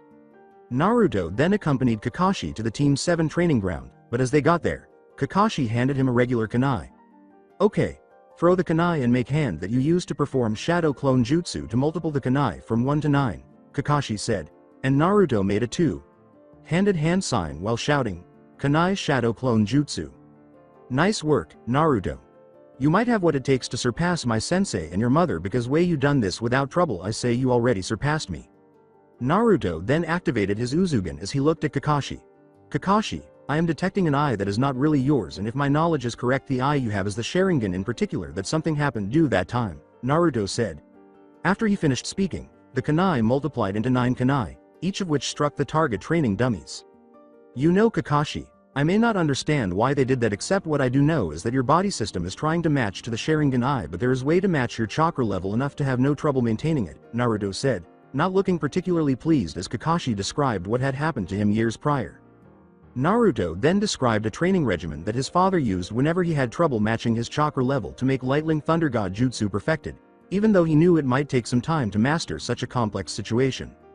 Following his explanation of his father's training regimen, Naruto returned home and proceeded to his bedroom to begin designing a new seal. Taking out a blank scroll, Naruto memorized the appearance of Gaara's seal in order to get the idea for a newly improved version, because he knew that if it worked, Gaara would be able to sleep without Shukaku taking control of his body. In particular, the newly improved seal would allow Gaara to access Shukaku's chakra in the same way Naruto accesses Kyuubi's chakra. After learning the appearance of Gaara's seal by heart, Naruto took out a special quill and dipped it in ink before beginning to draw the seal's symbol. Thinking, Jinchuriki bond matrix is key that allows Gaara to access Shukaku's chakra same way I access your chakra Kyuubi, plus with it I drew protection matrix to prevent Shukaku from being extracted by an enemy ninja. Kyuubi responded, Naruto, that is pure genius, not even I thought of combining Jinchuriki bond matrix with protection matrix. If an enemy ninja tries to extract Shukaku, the protection matrix will take Gaara to the land of raccoon dogs, which is similar to the land of foxes, knowing that land of foxes happens to where I am originally from. Hiyashi, I am glad that you came because I have figured out how to make sure that your clan's dojutsu is protected, meaning I am ready to test it out. Naruto used his Uzugen to scan it after Kyuubi spoke, and he made a hand sign to draw the new seal into a form of chakra. However, just as he was about to study the theory of double matrix, there was a knock on the door, so Naruto came from his bedroom all the way to the door in the living room. That's great news, Naruto. I'm glad someone like you understands a more honorable way to protect my clan's dojutsu, the Byakugan, but what happened to your eyes? They don't look like they used to. Naruto replied, oh, that's easy, my dojutsu was a gift created by my ally sealed inside me. Hiyashi then removed his headband for a moment, saying, use me to test it out, Naruto, because if it's a success our clan's eyes shall be protected without having to worry about our clan's power being stolen. Following Hiyashi's speech, Naruto placed 3 fingers on his forehead and began to form a series of one-handed hand signs. After saying, Byakugan protection seal, a seal appeared on Hiyashi's forehead, but it became invisible. Naruto then said, okay, try activating your Byakugan, scan my chakra network. However, as Hiyashi attempted to do so, he explained, I can't activate my Byakugan, meaning the jutsu is a success. Heck, I am going to keep caged bird seal jutsu only to punish my council if they ever try to rebel, for the caged bird seal be replaced with Byakugan protection seal.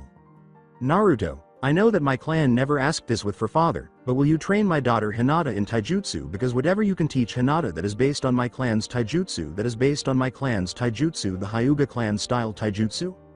Hiyashi asked as Naruto tapped his forehead, and Hiyashi instantly regained the ability to use the Byakugan. Naruto said, sure Hiyashi, I can train Hinata. Heck, by the time I am finished she'll be even better than you Anyes. That remind me, 3 Hyugas got defeated by 3 Namakazes. Tell Hinata I will meet her at our clan's training ground because I like you and that young girl to witness the training I am helping Hinata with, Naruto said as he passed the scroll containing the Byakugan protection seal to Hiyashi. Very well, Naruto, that is acceptable and we'll see you tomorrow, Hiyashi replied. But as he returned home to the Hyuga clan mansion, Naruto closed the door, knowing that he needed a good rest after all that work perfecting the new, improved version of the seal that holds Shukaku, the one-tailed beast within Gaara. When Naruto reached his bedroom, he lay on his bed and fell asleep peacefully. He then had a dream in which he faced a terrifying creature and used a falling spiral Rasengan to defeat it. However, when Naruto woke up from his dream, it was the day that he would teach Hinata the art of taijutsu. He would use his knowledge of Hyuga clan taijutsu to teach Hinata newly created taijutsu moves based on Hyuga clan taijutsu moves. As Naruto made himself some toast and ate it, he realized it was time to teach Hinata Hyuga the art of taijutsu. He thought, I have no idea how I am going to train Hinata how to improve in her Hyuga-style taijutsu, except I might be able to help Hinata improve on her timing, in particular that if she gets her timing to use her clan's taijutsu style moves, Hinata will be able to shine light of new path to her clan if she ever becomes head of Hyuga clan. After giving it some thought, Naruto left with his door closed and the seal locked. He then ran to the Hyuga estate, knocked on the door, and a member of the Hyuga clan opened it to reveal him. The Hyuga clan member said, "Demon, what are you doing here? You are not welcome here." Naruto responded, "I will train Hinata as your leader asked me to do, and I will do that plus by third Hokage's degree because you broke the law by calling me a demon, and I personally sentence you to death." After Naruto finished speaking, he began to form a Rasengan, and as he did so, Hiyashi arrived and asked, "Naruto, you arrived on time and how are you feeling?" To which Naruto replied, "I am okay except this Baka here disobeyed the third Hokage's degree and punishment for that is death." Naruto then struck a member of the Hyuga clan with a Rasengan and shouted, "Rasengan!" However, as your head of Hyuga clan, he was knocked out with a Rasengan, and Naruto said, "As your head of Hyuga clan, I shall ask you this permission to kill this member for breaking the third Hokage's degree or personally punish him with not only having a caged bird seal but also be banished from the clan until you decide for him to return to the clan when he has learned his lesson." He broke degree of third Hokage. Naruto, you have permission to end this traitor, Hiyashi said, looking displeased. Naruto then killed the member of the Hyuga clan who had called him the demon. He then removed his eyes and said, "You keep these in case someone from your clan has their eyes badly damaged enough to be unrepairable." Hiyashi then put the eyes in a jar and said, "That is wise idea, Naruto.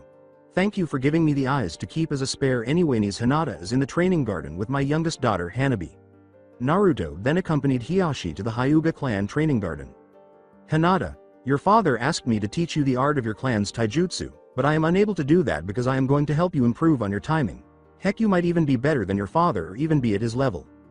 Hinata then turned to face Naruto, to which Naruto replied, "I am nowhere near your level, Naruto. You are true genius, and if I were facing you instead of Neji I would not stand a chance."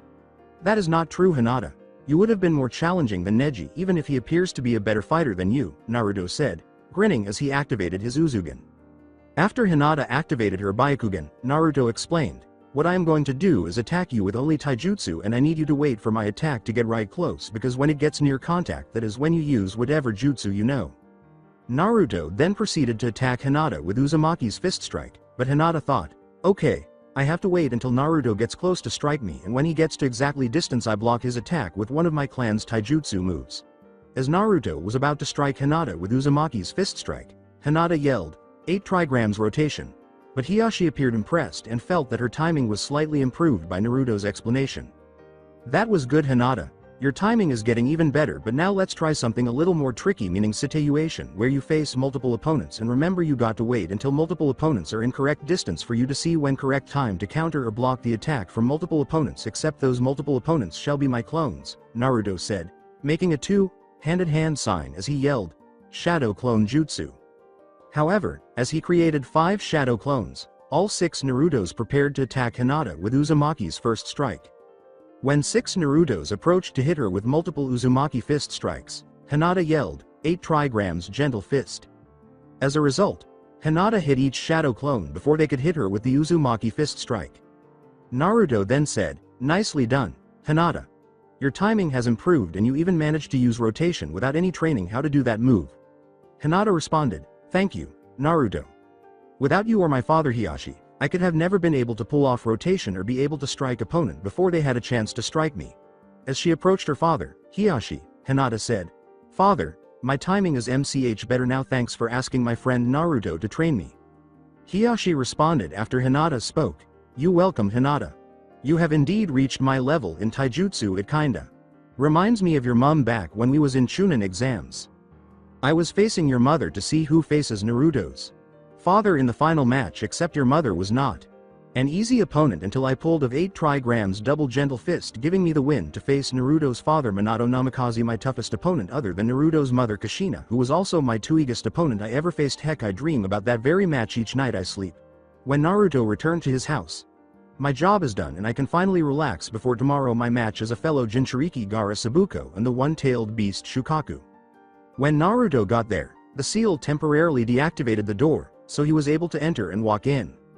However, he closed the door after entering, knowing that he was going to face Shukaku, the one Tailed Demon Raccoon Dog, and Gaara Sabuko, the Jinchuriki of Shukaku.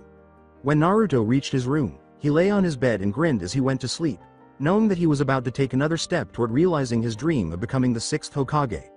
Tomorrow, he will start his plan to defeat Gaara, and he will start his plan to assist the 3rd Hokage in defeating Orochimaru. The following day, everyone is at the Chunin exams, and Hayate, the Chunin exams prompter, said, "Naruto Namikaze and Gaara Sabuko, will you come down to the middle of the Chunin exams arena?" The two Jinchurikis then descended to the center of the Chunin exams arena, where Naruto remarked, "Gaara, you might not know it, we are one of the same. We are son of the 4th Kage suffering from the mistreatment of fellow villagers until now we face each other not as enemies because we fight each other as allies. You know nothing of what I had to suffer through. I only had my siblings, nobody else. My father act extremely strange," Gaara said after Naruto finished speaking. Gaara then attempted to punch Naruto, but Naruto blocked the blow with a punch of his own. As the two fists briefly touched, both of them went temporarily still aware that something new had just happened, so in the mindscape, Naruto looked directly at Naruto without knowing where they were. With a sad expression on his face, Naruto said, "Gaara, you're like a brother to me. We both suffered because we're Jinchuriki, and I'm sorry for the treatment you received. I just can't accept someone like you being mistreated. Heck, I have the same problem, but I can sleep." Then, with great bravery, Naruto looked at Gaara and saw that he was sitting on the head of the 9-tail fox demon Kyuubi. Naruto looked directly at Shukaku, who was attempting to control its own Jinchuriki, Gaara Sabuko, son of the 4th Kage. When the two Jinchuriki emerged from their combined mindscape, Gaara smiled strangely and said to Naruto in a mental voice, "Shukaku wants to fight Kyuubi and we have to face each other. I believe the only thing we can do is go out with a big bang of glory." Naruto said in a mental voice, "Let's do this and show what we son of the 4th Kage can do." Gaara then made some two-handed hand gestures, but Naruto also made some hidden signs to avoid each other's attack. Gaara yelled, "Sand Tsunami," as he made the final two-handed hand sign, and Gaara sent a tsunami of sand at Naruto, who yelled, "Ninja Art Azukage Force." Two jutsu clashed as the two Jinchuriki attacked each other, exchanging blows until Gaara nodded to Naruto. Gaara threw Naruto, giving the impression that there was no mind link between them, but just before Gaara was about to slam Naruto to the ground, Naruto put his hand down in preparation to counterattack Gaara with an Uzumaki-style taijutsu. After placing his hand on the ground, Gaara lost control of his own will and changed into what appeared to be a miniature Shukaku. Naruto then swiftly made a few hand signs, but as he made the final one, he slammed his hand down and yelled, "Summoning Jutsu." Karakichi then appeared and asked, "Summoner, how may I assist you?" Upon noticing Gaara's condition, Karakichi immediately approached Gaara's sensei Baki to let Baki know that fighting in Chunin exams is too risky. After Karakichi told Baki, Naruto put a tag on Gaara as the two teleported to a larger, open area. When Gaara was fully transformed into Shukaku, Naruto made some hand gestures and slammed his hand down while shouting, "Summoning Jutsu." However, Gaara appeared shocked, so Naruto called forth Kyuubi, the 9-tailed fox demon, while Gaara's two siblings went to investigate.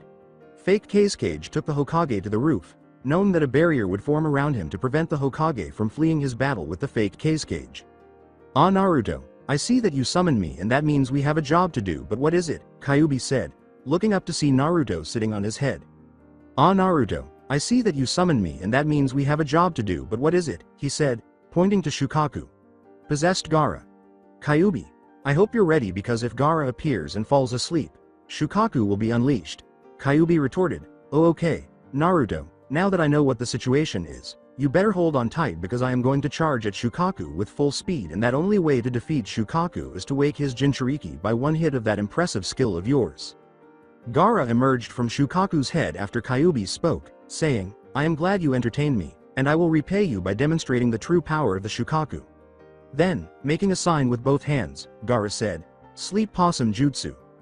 Gaara eventually fell asleep, allowing Shukaku to gain control, but as Shukaku was let loose, Shukaku turned to face Kyuubi and yelled, "Gaha, I am finally free and I see Jinchuriki trying to foil my goal, so boy, I hope you're ready to die, let's do this." After Shukaku finished speaking, Kyuubi said, "Shukaku, your opponent is not my Jinchuriki. Your opponent is me, and if you harm my Jinchuriki, I shall destroy you as the weak-tailed beast that you are." Shukaku then responded, "Bring it on Kyuubi, I shall crush that Jinchuriki of yours to show that I am not weak that you think I am." Shukaku began to prepare for his wind style air bullet, unaware that Kyuubi had a secret weapon, but Kyuubi blocked it with his tails as Shukaku attacked him. Meanwhile, Naruto deactivated his Uzugen so that Naruto would be ready to wake Gaara from his jutsu. When Kyuubi swiftly grabbed Shukaku, he said, "Naruto, wake that Jinchuriki up, because if you don't hurry, Gaara's control of his own will shall be lost forever." Naruto then leapt off Kyuubi's head and said, "Gaara, hold on, because I, Naruto Namikaze, am going to save you no matter how powerful Shukaku thinks."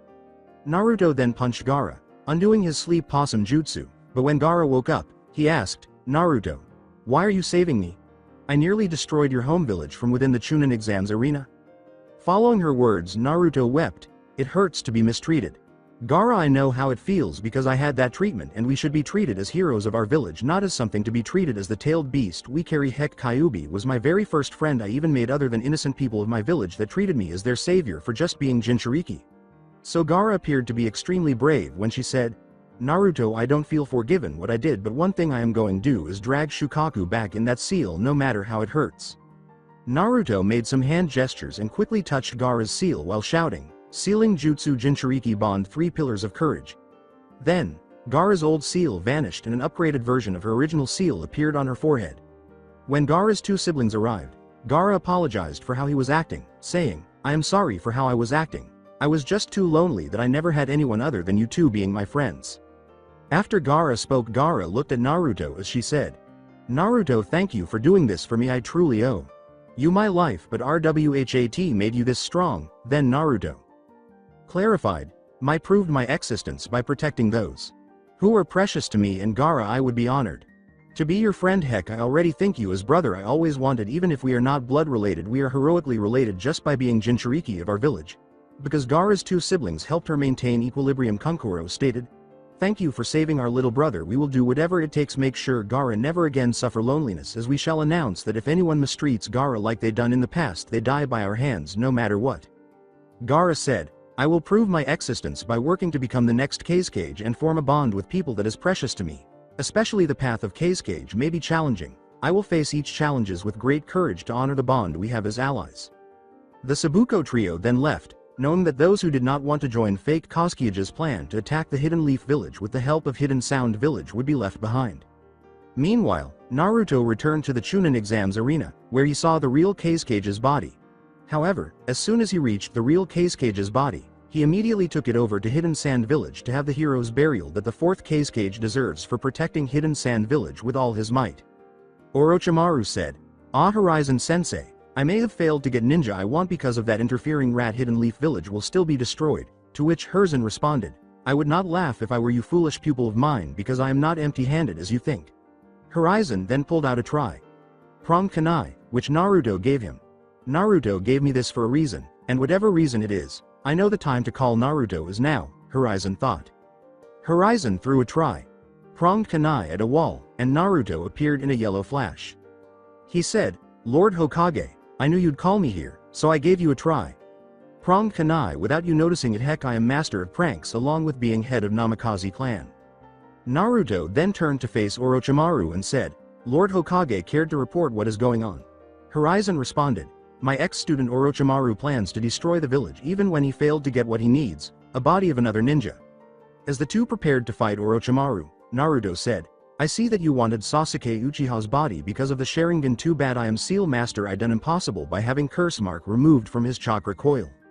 Following Naruto's speech, Orochimaru made a series of two-handed hand gestures, slamming his hand down as he yelled, "Forbidden Jutsu Reanimation." As Orochimaru used his forbidden jutsu, 3 caskets appeared with the symbols 1 and 2, but Naruto stopped 3 from appearing with the number 4, so 2 caskets opened, revealing 2 former Hokages. Orochimaru put a tag in them to restore their appearance, and the first Hokage said, "Brother, it looks like we were summoned by forbidden jutsu.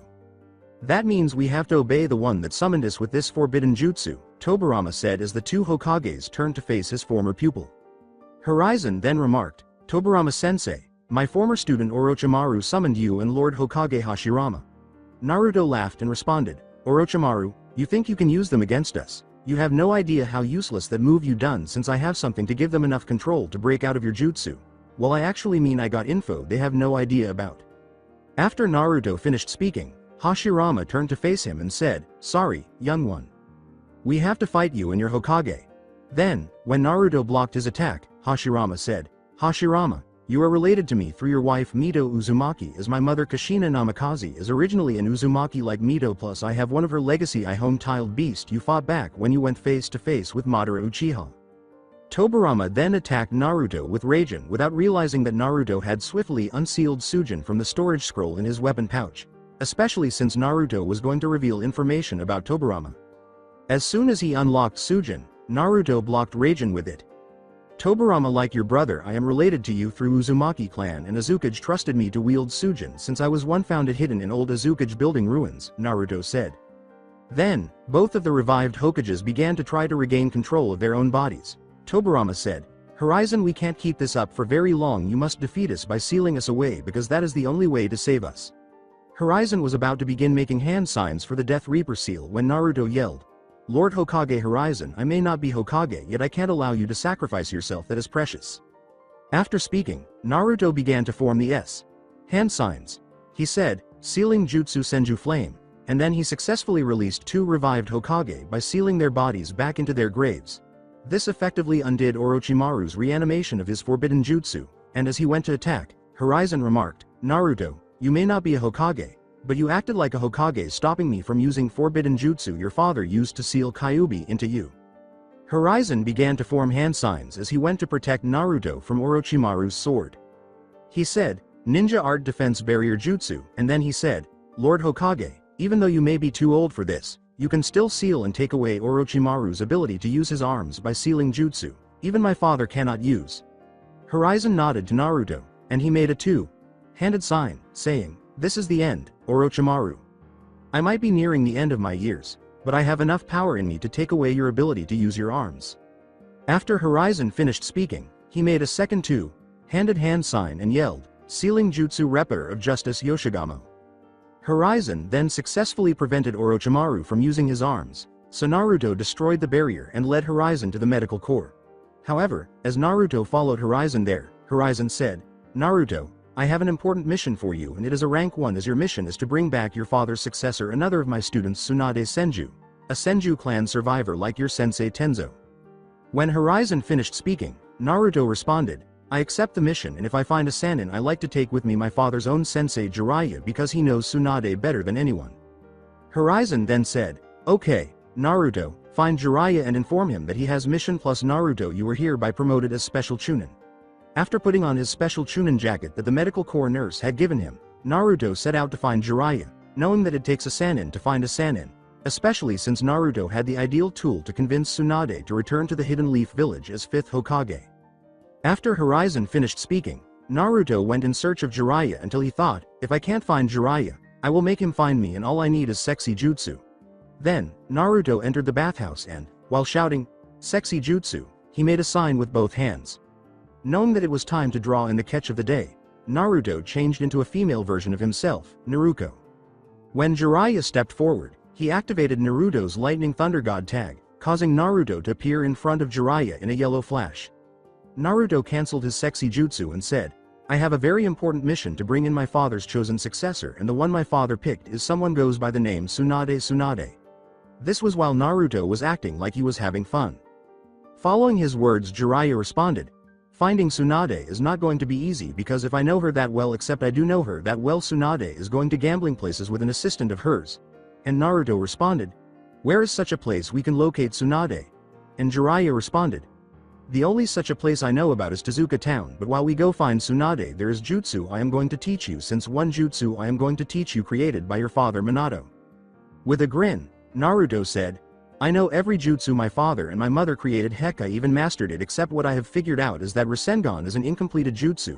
And Jiraiya responded, "You are correct about Rasengan, except jutsu your father did not create is what I plan to teach you, meaning you're going to do what me and Minato has failed to do." But as Naruto was beaming with pride, Jiraiya replied, "You're going to complete the Rasengan, make a rank jutsu into S-rank jutsu." Following Jiraiya's speech, Naruto said, "Okay, let's go bring back my father's successor Tsunade Senju." Naruto then accompanied Jiraiya to Tezuka Town, where he said, "Jiraiya, you gather information where Tsunade is hiding while I get into a hotel to study on my father's theory why he was unable to complete the Rasengan." Naruto then entered the hotel while Jiraiya began gathering information about Tsunade's whereabouts. Naruto was about to open his father's scroll on the theory of how to finish the Rasengan when he heard a knock on the door. When he opened it, he saw two strangers wearing black cloaks with red clouds. Naruto noticed that one of the strangers' eyes resembled Sasuke's, so the blue-skinned person said, "Hello, Nine Tails, you're coming with us." The blue-skinned person said, "Who are you two unfamiliar people?" The other stranger said, "That blue-skinned person carrying the Samahata is Kisame Hoshikage, and as for me, I am Itachi Uchiha." Kisame then said, "We are from a group known as Akatsuki, and what our goal is that info we refuse to tell you." Itachi activated his Sharingan without realizing that Naruto had his own dojutsu, but just as Kisame was about to strike Naruto with Samahata, Naruto activated his Uzugan at the same time.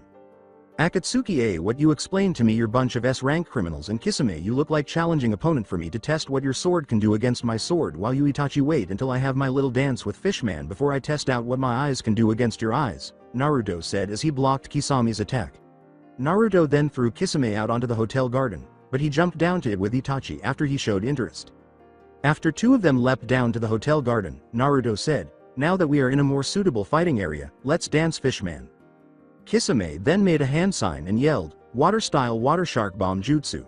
After Kisame slashed the water shark bomb, Naruto made a two-handed hand sign and yelled, "Ninja art prankster galore."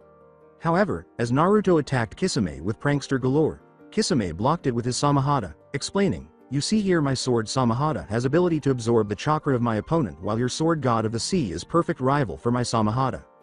When Naruto turned to face Itachi, he said, "Now I tested what your partner is capable of, except now time that we geniuses dance." Then, as Itachi activated his Mangekyo Sharingan, something happened to Naruto's eyes as it evolved. Naruto thought, "What just happened, Kyuubi? I felt like my whole body was engulfed in fire." Kyuubi clarified, "Naruto, that what you felt was your dojutsu evolved, meaning now second stage of Uzugan has been unlocked thanks to your opponent's Mangekyo Sharingan, and Naruto, I despise Sharingan with great passion, except Naruto time you showed two foolish mortals that challenging you is their greatest mistake."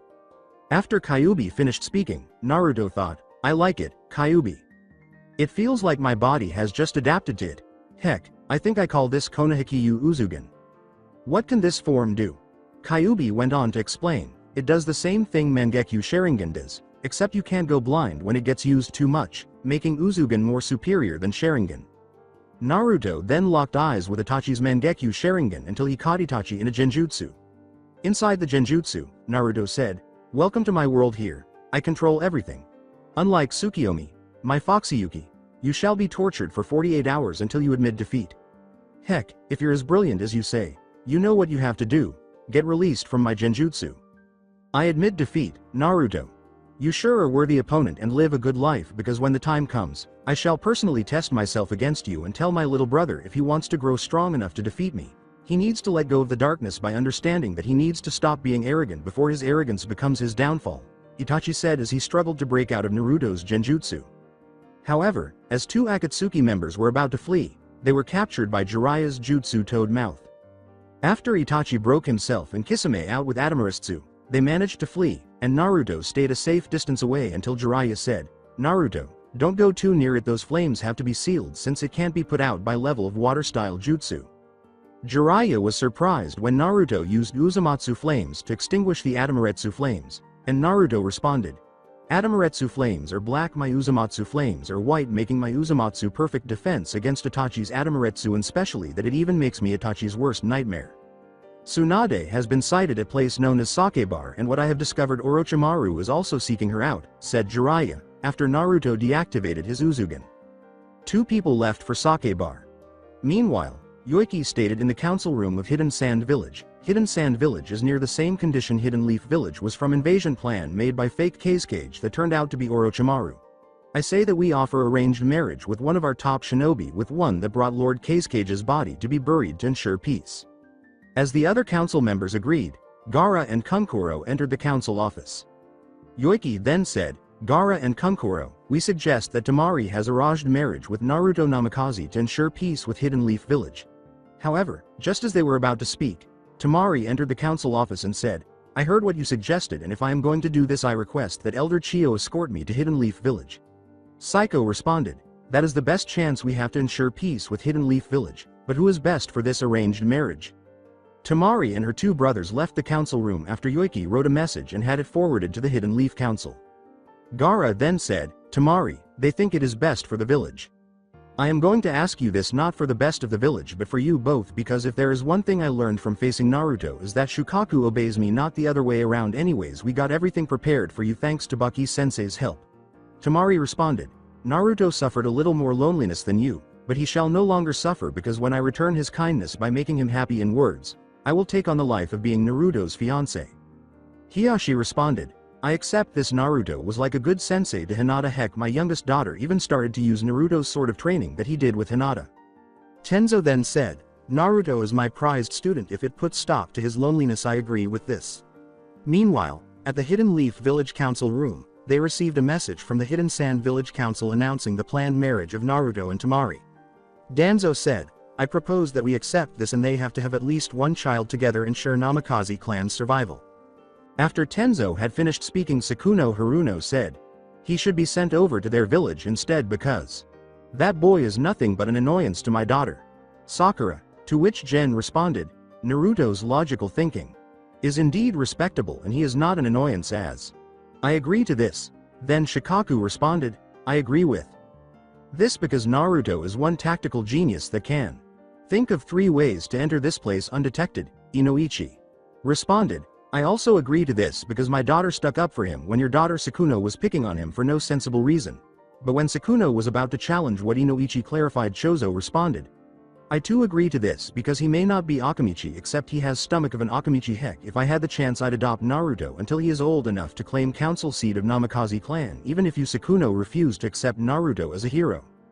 Tsunade Senju, you have been summoned back to Hidden Leaf Village to be the 5th Hokage, Naruto said, approaching a blonde woman who was sitting next to another woman who was holding a pig.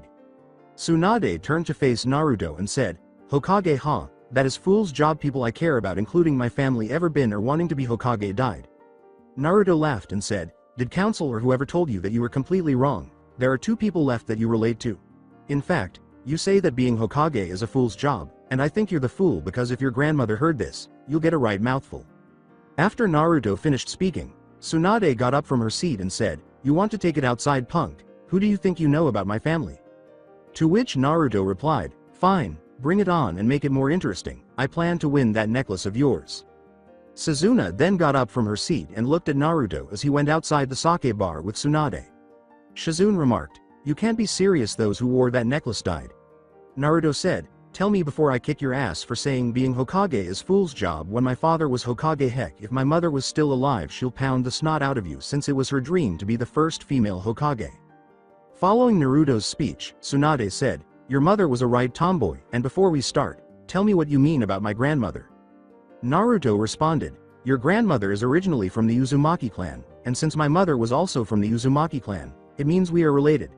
In fact, my sensei is a Senju clan survivor, just like you, and this sword I'm holding is your uncle's own sword Raijin, while your uncle made Raijin his best friend, Sujin. Naruto then sealed Sujin back in the storage scroll that is in the weapon pouch. Correction, great cousin Tsunade. I am special Chunin, and as for Rasengan I learned it by myself with help from scroll that holds knowledge how to do Rasengan. Heck, I am even going to surpass my father by completing it anyways. You still going to pay for what you said about my father, plus those Hokages came before him, since my mother's dream along with my parents will have fire lives in me, Tsunade said as Naruto prepared to punish her. Naruto then proceeded to charge at Tsunade, who was about to give Naruto a powerful flick before Naruto struck her with Rasengan while yelling with great pride, Rasengan. Tsunade flew straight onto a wall after Naruto hit him with a Rasengan. Naruto then said, I won Tsunade, you know what I want from you.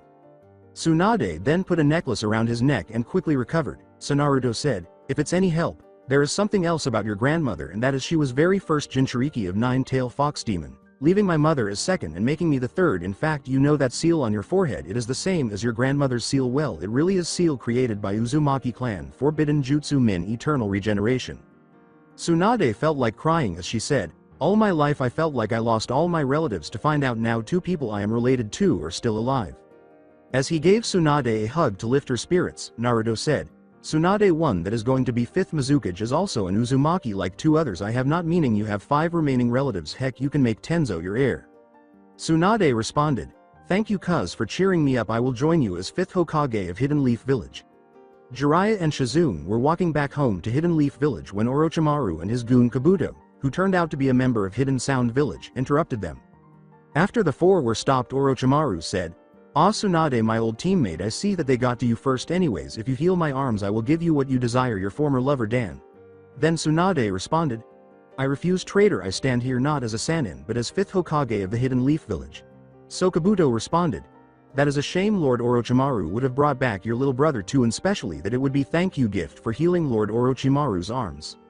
Kabuto bit his thumb after Naruto said, "Kabuto, I knew that you were a spy for Orochimaru, but it is right shame really working for someone who could not even defeat me even if he had help from 1st Hokage Hashirama Senju and his brother, 2nd Hokage Tobirama, except thanks to me their souls are sealed away in their own graves by sealing jutsu that even Orochimaru did not know about." Kabuto then began to form some two-handed hand signs to summon Snake Boss Manda, until Tsunade began to perform the same hand gestures with Jiraiya, knowing when they would summon Manda. When two Sannin and Kabuto slammed their hands down and yelled, summoning jutsu, Manda, Gamabunta, and Katsuya appeared. Gamabunta looked at Manda and said, "Ah Manda, I was hoping that I see you again because I could do with snakeskin wallet." Manda responded, "Stupid toad. I will squeeze you like a balloon, and as for you Orochimaru, you owe me 1,000 sacrifices." Kabuto then retorted, "I summoned you Lord Manda. Orochimaru can't use his arms as his ability to use his arms was sealed away by 3rd Hokage Horizon Sarutobi." As Kabuto said, "Very well, Kabuto, I might let you off except I demand that you give me a sacrifice to see if you are worthy to be snake summoned." Manda responded, "Very well, I accept the sacrifice. Now let's get on with this. I desire to eat my sacrifice as you are official snake summoner." As Manda attempted to attack Naruto, Gamabunta was about to block him when Naruto made the same two-handed hand signs, but Naruto slammed his hand down when Gamabunta realized that Naruto was the son of his summoner, Minato Namikaze. Knowing that Karakichi had returned home from telling Baki about Gaara's condition, Naruto slammed his hand down and yelled, summoning jutsu. When Kyuubi appeared, Kyuubi looked up to see Naruto sitting on his head. Kyuubi said, "Naruto, my friend, how may I help you?" To which Naruto replied, "We got a battle to win and I need you help Chief Toad Gamabunta plus Slug Boss Katsuya defeat Snake Boss Manda." Tsunade looked shocked and asked, "Naruto, how the ramen did you summon Nine-Tail Fox Demon? He was supposed to be sealed away by your father Minato Namikaze the 4th Hokage." After Tsunade spoke, Naruto explained, "That is easy. Kyuubi offered me to sign Fox summoning contract which I did, and I did not get offered to sign fixed summoning contract. Jiraiya would have got me to sign Toad summoning contract right next to my father's name. Well, in a silly way Kyuubi beat Gamabunta to race offer me honor to sign summoning contract." Then Kyuubi looked at Manda. As Kyuubi said, "Ah, that's the snake summoning boss. This is going to be fun. Not only I get to destroy my opponent, but I get to protect a couple of worthy summon allies." With great joy knowing that they are going to see that Fox clan or honorable summoning clan. So Gamabunta looked to see Kyuubi, but as Gamabunta was about to strike Kyuubi, Naruto said, "Chief Toad Gamabunta, Kyuubi stuck up for me when I was mistreated by my own fellow villagers, and he is no more destructive as you are when you're completely furious. Some people of Leaf Village did not obey my parents' dying wish. Heck, the people did obey my parents' dying wish. Honors me being hero of Hidden Leaf Village just for being Kyuubi's 3rd Jinchuriki." Manda attacked Shizune after Naruto finished speaking, but Kyuubi grabbed him by the neck and said, "Manda, you are a worthless snake. You think that attacking an innocent person without a summon, well, guess again. It shows that you are a perfect summoner who can't even fight Gamabunta without using unhonorable tricks, except they don't work on me." Kyuubi then threw Manda into the air, saying, "Katsuya and Gamabunta, you have the chance to hit that worthless snake before he recovers from impact when he crashes onto the ground." When Manda fell to the ground, Katsuya screamed, "Acid cologne," and spat acid all over him. Gamabunta then slashed Manda with his blade, saying, "Toad blade slash." As Manda vanished back into the land of snakes, Gamabunta said, "Kyuubi, if you ever harm my summoned son, I will make you regret that you ever betrayed your Jinchuriki." Kyuubi responded, "I never betray my Jinchuriki. Who calls me his friend? Heck, we foxes are ones that are honored to have Naruto as our very first summoner, and if there is anything I know about the rules of being a summon boss, I am not allowed to attack the Hidden Leaf Village unless my summoner tells me, but you know that will never happen." When Kyuubi returned home in his seal, Katsuya and Gamabunta went the rest of the way back to Hidden Leaf Village, but when they got there, Tenzo met Naruto at the gate. Tenzo said in a cheerful voice, "Fellow survivor of Senju clan, at last I would have believed that I am lone member of Senju clan, except now you are here, will you take over as its leader?" Tsunade responded, "Tenzo, I came here to take role be 5th Hokage, and since you are heir to Senju clan in words, you are my heir of Senju clan legacy Tenzo, but when I am in clan meetings I wish you to act as head of Senju clan to honor Senju members before us, including our cousins of Uzumaki clan." She then proceeded to the council office, where Hiyashi informed her that Hidden Sand Village Council offered arranged marriage with one of their shinobi to Naruto Namikaze. Tsunade put on her Hokage hat and asked, "Which one is Hidden Sand Village Council offering an arranged marriage to Naruto?" To which Hiyashi responded, "Only daughter of 4th Kazekage Temari Sabuko." "What's this about me, may I ask?" Naruto asked as he sat on the Namikaze clan council seat in the council meeting room. Hiyashi then explained that Hidden Sand Council offered an arranged marriage of you and Temari Sabuko. Naruto responded, "Okay, I see what is going on. This is the same sort of thing that political marriage is. Well, it is up to me and Temari to decide if we wish to go through this sort of marriage." Tsunade said, "Naruto, I am sending you over to Hidden Sand Village to discuss it with Temari, and while you are there I need you to inform them that I like to form an alliance with them." Naruto responded, "Sure, great, cuz I can do that. I have been meaning to see my friend Gaara." As Tsunade was about to speak, Inoichi said, "That is up to them to decide if they want to have a child together. We have no rights to have them have a child together, even if it is to keep Namikaze clan alive." When Naruto got back to Hidden Sand Village, he went to Sabuko's house. When Naruto got there, Gaara opened the door and said, "Naruto, I'm kind of surprised to see you in my village." Naruto then asked, "Is Temari there?" But just as Gaara was about to check, Temari appeared and said, "Naruto, what brings you here in Hidden Sand Village? I thought that you were busy or something rather interesting." Afterwards Naruto clarified, "Your council made an arranged marriage for us, and I am not sort of person that wants to get married right away, except what I need to ask you is, do you wish to go through this even when this ensures peace between our two villages, then?" Temari responded, "Naruto, if it puts end to whatever loneliness you have I will go through this with you. Heck, my sensei helped my two brothers get my stuff prepared, but if your council expects us to have a kid together they will have to wait until the right time for us to go through with that." Thus Naruto responded, "They do expect that, except I am not going through this for my own use. I am going through this make you happy, and specially that I did say to Gaara he is like a brother I always wanted." As they were about to return to Hidden Leaf Village, Naruto said, "Gaara, you are going for the title of Kazekage 3rd Hokage, retired for the second time, leaving my father's successor, my own great cousin Tsunade's Senju, to be 5th Hokage. Well, actually Tsunade's Senju is the 5th Hokage." Gaara then picked up a bag of her storage scrolls and said, "Okay, Naruto, I will make a note of that when we become the 6th Kage. Who knows, one of us might make Kage before the other, or we both make Kage at the same time. You know that my two brothers are going to be your brothers. In law, and if our dad was still alive, he'd be happy that his daughter is going to marry his friend's own son," Temari said as Naruto and Temari left for the Hidden Leaf Village. Temari then produced a picture of the 4th Kazekage standing alongside Naruto's father, the 4th Hokage, and Naruto remarked, "You know Temari, me and Gaara are following the same path of our father before us. Heck, we are related through the condition of being Jinchuriki, but what I forgot to ask is how Gaara is doing with the new seal on him." After Naruto finished speaking, Temari responded, "Gaara is doing fine. He not only been able to sleep, his control of his sand is even better. Heck, Kunkuro was not able to defeat Gaara in any of their sparring sessions, but why did you ask?" Then Naruto clarified, "You might cry for this, Temari, because you know why Gaara was able to use his sand without making hand signs." So Temari inquired, "What do you mean about Gaara's control of his sand, Naruto?" But while holding Temari's hand, Naruto replied, "Reason why he was able to control his sand is that it is from presence of something that is something else other than tailed beasts sealed in Gaara. Well, in fact, the presence I am talking about is none other than someone related you 3 inches. In simple terms, that is power of your mother, not power of Shukaku, as power of Shukaku is yellowish like sand color chakra. Anyways, has Shukaku been trying to get control again?"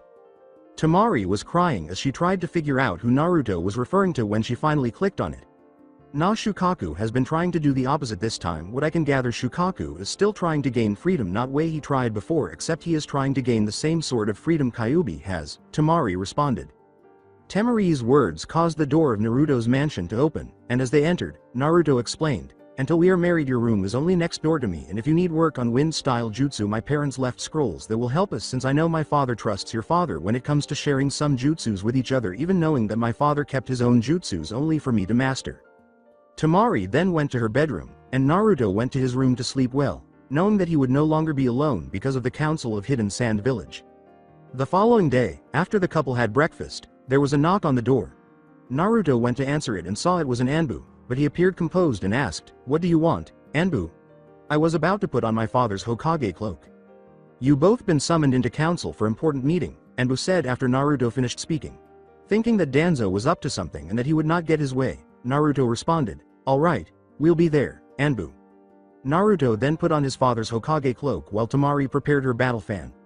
As the two of them left for the council meeting room, Temari thought, "I better be ready, because if there is any trouble I shall protect Naruto." When the couple finally made it to the council meeting room, Naruto sat down. Tsunade asked, "Temari, do you swear to serve Hidden Leaf Village like you served Hidden Sand Village?" Temari responded, "I will protect Hidden Leaf Village, not for any of you dislike Naruto. I will serve this village for people who honor Naruto as this village hero." Tsunade then gave Temari the Hidden Leaf headband, to which Tsunade remarked, "Very well, you start off as special Jonin like Naruto here." Danzo remained composed, saying, "There is one thing we expect, that you two have at least one kid together to keep Namikaze clan together." Following Danzo's speech, Temari thought, "There is something right off about this guy, and whatever he plans, I will not allow it. Heck, if I do have kid with Naruto in time, we shall train kid personally and allow Naruto's selected successor to train our kid." Temari then said, "All right, I guess I accept the terms of arranged marriage if Naruto is okay with it." Naruto responded, "I am okay with it because I plan to make your siblings happy by making you happy." As Naruto stood up, Hiyashi and the clan leaders on his side said, "Don't worry about picking future kid sensei, whoever you already have in mind. We will be happy with forming a clan alliance with you." After Hiyashi finished speaking, Naruto said, "I'd be happy for form clan alliance with you except Haruno clan, who has yet to learn obey degree of 3rd Hokage." He and Temari then left the council meeting room to go to Ichiraku ramen shop for some ramen, but when they got there, they sat on a chair. Naruto said, "Tenchi, I'll have my usual ramen, and for girl that's classed as my fiancé, she'll have whatever ramen she enjoys." However, Tenchi and his daughter Ayame appeared content, so Temari responded, "It was an arranged marriage anyways, I will have taikyaku chicken ramen." Tenchi said, "I am happy for you, Naruto, just to think that you are our #1 customer getting married. Your parents would be really happy if they were alive." Naruto responded, "Yeah, they would, and they would make those who give me disrespect a right pounding heck. My mother is known as Hidden Leaf's Red Death for her incredible skills to make bullies suffer for their disrespectful behavior toward those who picked on anyone that she cared about." Ayame then served them their ramen. After paying for their ramen, Naruto said, "You know, Temari, that was our first date." Temari responded, "I guess it was, and I say that was enjoyable because I never knew this village had such an enjoyable meal." The couple then returned home to Namikaze Mansion, aware that they were being followed by 3 children, especially one of whom Naruto knew was someone he had previously met. Naruto grinned as the couple turned to face the 3 children, and he asked, "Why have you 3 been following us?" After Naruto finished speaking, the child he had previously met said, "Hey Naruto, how have you been?" To which Naruto replied, "I have been a little better than I used to be anyways, you still have to answer my question." The child then said, "My name is Konohamaru Saratobi, while this is Miyogi, and one next to her is Udon, because 3 are known as Konohamaru Squad." Naruto then said, "I see, and why did you 3 follow me and Temari?" Konohamaru then asked, "Will you teach us Naruto-sensei?" But Temari, looking somewhat shocked, replied, "Naruto, they asked you if you want to be their sensei and train them, because way I see if I can see if they have a sensei." As Naruto regained his composure, he responded, "Yes, I will train you 3 tomorrow, because we just returned from Ichiraku ramen, and who knows, when you 3 become genin, I might end up being your official sensei of you 3. Konohamaru then cheered, saying, "Thanks, Naruto and Temari. Your 2 brothers are kind of too serious, but I am actually okay with them since they must have something in their mind." The couple then concluded their walk home to Namikaze Mansion, aware that Naruto would begin acting as a sensei to 3 young academy students tomorrow. When the couple returned home, Naruto said, "I have never been sensei before, and I am not really sure if I am right rank of being a sensei, since sensei is Jonin rank shinobi, not special Chunin rank shinobi like us." And Temari responded, "Don't worry Naruto, I am sure that whoever their sensei originally is just slacking of doing something else instead of being a sensei to them 3 kids." So Naruto was somewhat happier and stated, I guess you're right. Heck, my father's sensei was pervy sage that actually goes by the name Jiraiya, a member of legendary Sannin like my own great cousin Tsunade. Naruto and Temari went to the Konohamaru squad's training ground the following day, but as soon as they got there, Naruto said, "Okay, we're going to start with a simple water walking exercise." Then, Naruto channeled chakra on his feet, and as he did so, he walked across from one end of the pool to the other end. Following Naruto's explanation of how the water walking exercise works, in which 3 academy students channeled chakra on their feet as they crossed the pond to where Naruto stands, Naruto said, "Okay, with tree walking exercise it is the same as water walking exercise." As they descended to the ground, Temari remarked, "That was good, you 3 did it with no trouble except who was your original sensei?" After Temari spoke, Miyogi responded, "We have not got a sensei, to be honest. The one we would have had is a closet pervert." Then Naruto responded, "Okay, I will be your sensei for now on, and that means I will be teaching you all what I know, meaning I will teach you how to be true ninja, not some fan." With a grin, Konohamaru replied, "Thank you, Naruto sensei, we will make you proud of us. Heck, I am going work on becoming successor of 6th Hokage." With a proud face, Naruto said, "You wish to be my successor, Konohamaru? Well, my father was your grandfather's successor, but if you want to be my successor you must work hard and honor people that is precious to a Hokage." Then Miyogi responded, "You will make an excellent Hokage, Naruto sensei, I just know it." And Udon responded, "My grandfather can be right, Baka, except who cares what he thinks. I know you will be an excellent Hokage someday, just like Hokages before you." After Udon finished speaking, Naruto said, "All right, we're going home. Remember what I taught you, and never give up. Work hard to achieve your dreams." The couple then left for the Namikaze mansion, but on their way back, Hanabi and Hinata arrived. Hinata said, "Naruto and Temari, my father, are inviting you over for dinner." They both turned around and followed the Hyuga sisters back to the Hyuga clan estate to eat dinner with the Hyuga clan, knowing that Hiyashi might want to return the favor that Naruto had done for Hiyashi Hyuga. Father head of Namikaze clan and his fiancé copyrighty has arrived, Hanabi said as they entered the living room. "Ah, Naruto, glad that you two joined me. I was thinking back what you done for my clan. Heck, my council agreed to seal you have designed for us." The couple sat down, and Naruto responded, "We are one to thank you for inviting us over for dinner, and as for the seal, it is just one of things my father always wanted to do, along with one more thing." When Naruto finished his tea that Dao had prepared, Hiyashi Hyuga said, "I like to repay you a favor for what you did for us by entrusting you with scroll that has instructions to create your own version of 8 trigrams. Anyways, I hope it is enough help your clan." And Naruto responded, "Thank you, Hiyashi, for entrusting me with this. I will sure to start working on it. Thanks to my dojutsu, the Uzugen, I might be able to create my own version of 8 trigrams, except yours is Gentle Fist. My clan's one will be known as Uzu Fist in honor of my ancestors of my mother's side, the Uzumaki clan in Hidden Eddy Village, alley of the Hidden Leaf Village. Since Uzumaki clan, much like my clan through my father being former head of Namikaze clan, been strongest clan in Hidden Leaf Village. You know Haneda Hinata is on the same level as your husband Hiyashi, especially that parents defeated the Hyuga twins back in their days being genin rank shinobi," said Hiyashi, looking pleased, as he said, "Okay, now that is sorted, lunch is ready." A woman then arrived as she served dinner to her family and 2 guests, and the woman said, "Oh hi Namikaze-san, I did not see you here." Naruto responded, "That is all right, you were making sure that your family is okay. I have faith that my 2 girls will surpass me and my husband in particular, that thanks to your way of training they will for sure manage to reach such a level, just like I did when I sparred against my husband 10 years ago to help my husband be prepared to take role as head of Hyuga clan. Heck, I could have been head of Hyuga clan instead, except Hiyashi was a small bit more skilled than I was back in those days," Haneda said in response to Naruto's statement. After everyone finished their meal, they drank a glass of orange juice to quench their appetites. While enjoying their meal, the couple walked slowly back to the Namikaze clan mansion, knowing that they might be on a mission together. When they finally reached their separate bedroom, they changed from their ninja gear to their nightwear, but as they lay in bed, they fell asleep. Meanwhile, Naruto, who was sleeping soundly, was dreaming that he was the 6th Hokage and that he had an apprentice named Konohamaru, who was a member of the Konohamaru squad. He was aware that Temari had also had an apprentice named Konohamaru, who was in love with Konohamaru Saratobi. "You two have an A-rank mission, and a rank mission is to protect the daughter of Lord Setsu Lady Kuyuki from 3 rogue ninjas that have unusual jutsu," Tsunade explained as the couple entered the Hokage office the following day. Naruto then asked, "Anything else I need to know, great cuz?" Tsunade responded, "Your 2 teammates were killed by Orochimaru's shinobi like Kakashi. Your sole survivor of Tenzo's 3 students as Tenzo 2 is still alive." Temari said, "Okay, Lady Hokage, we'll be on the way." After Tsunade finished speaking, A couple then left for the land of snow, but as they arrived, 4 renegade ninjas appeared.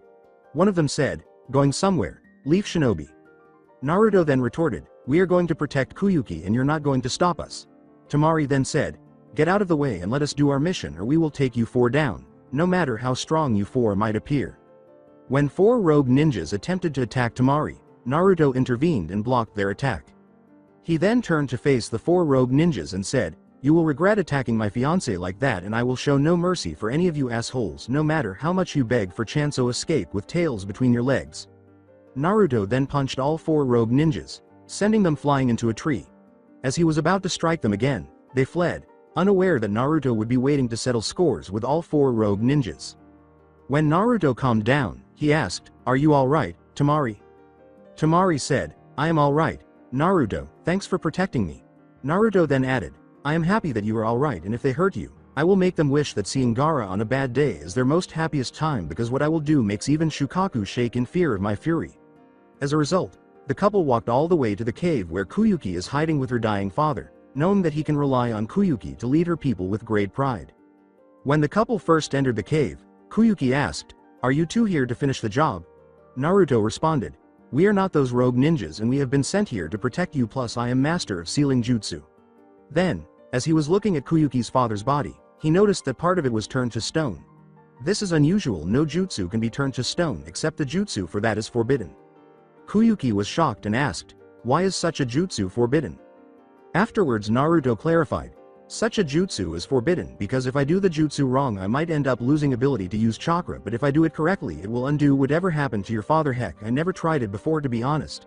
When Naruto used his Uzugan, Tamari responded, "Don't worry, we will protect you too while my fiancé works on curing your father. Heck, he did save my own little brother from the loneliness even when Naruto had it a little bit worse than Gaara did." Setsu said, "Thank you lad for curing me from dying state of being partly turned to stone. Heck, I wish to form an alliance with your village to return the kindness you gave me except first thing first kick Crook out of my village with his 4 goons." Naruto began to form some 2-handed hand signs on his chest and, as he formed the final one, he said, "Ninja Art Total Encurement Jutsu." Naruto then sent a huge force of chakra to cure Setsu from his paralysis, and Setsu said, "Thank you lad for curing me from dying state of being partially turned to stone." After Setsu finished speaking, he stood up and remained to protect Kyuubi, while Naruto and Tamari invaded the castle of feudal lord Setsu.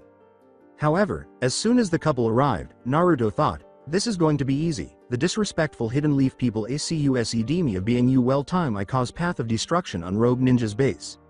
Then, he made a 2-handed hand sign and yelled, "Wind style great breakthrough." As Tamari applied wind scythe jutsu to further damage to the rogue ninja's base, Naruto thrashed it. The leader of 4 rogue ninjas said, "Who are you causing such a path of destruction on our base?" Naruto responded, "I am survivor of Namikaze clan, hero of Leaf Village, ally of the Sand Village, Fox Summoner, son of Yellow Flash and Red Death Naruto Namikaze." As Naruto assumed his newly discovered battle stance, he pulled out his father's tri-pronged kunai, ready to attack 4 rogue ninjas, while Tamari prepared her fan to assist Naruto in his fight. Ice-style Blizzard Beam was yelled by the female rogue ninja as they formed a 2-handed hand sign. The female rogue ninja then beamed at Naruto until Tamari blocked it with her fan at the same time. Naruto then turned to face Tamari and said, "Tamari, I have an idea for a really powerful wind-style jutsu we can use together as one." Tamari responded, "Okay, let's give it a go."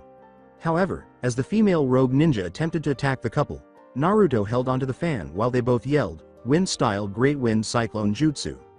Following their conversation, they used wind-style Great Wind Cyclone to kill the female rogue ninja. The first male rogue ninja yelled, "Ice-style Ice Bullet Jutsu," so Naruto made a 2-handed hand sign and said, "Ninja Art Shooting Shuriken Jutsu." However, as Naruto blocked the ice bullet with shooting shuriken, Tamari yelled, "Wind-style Wind Scythe Jutsu."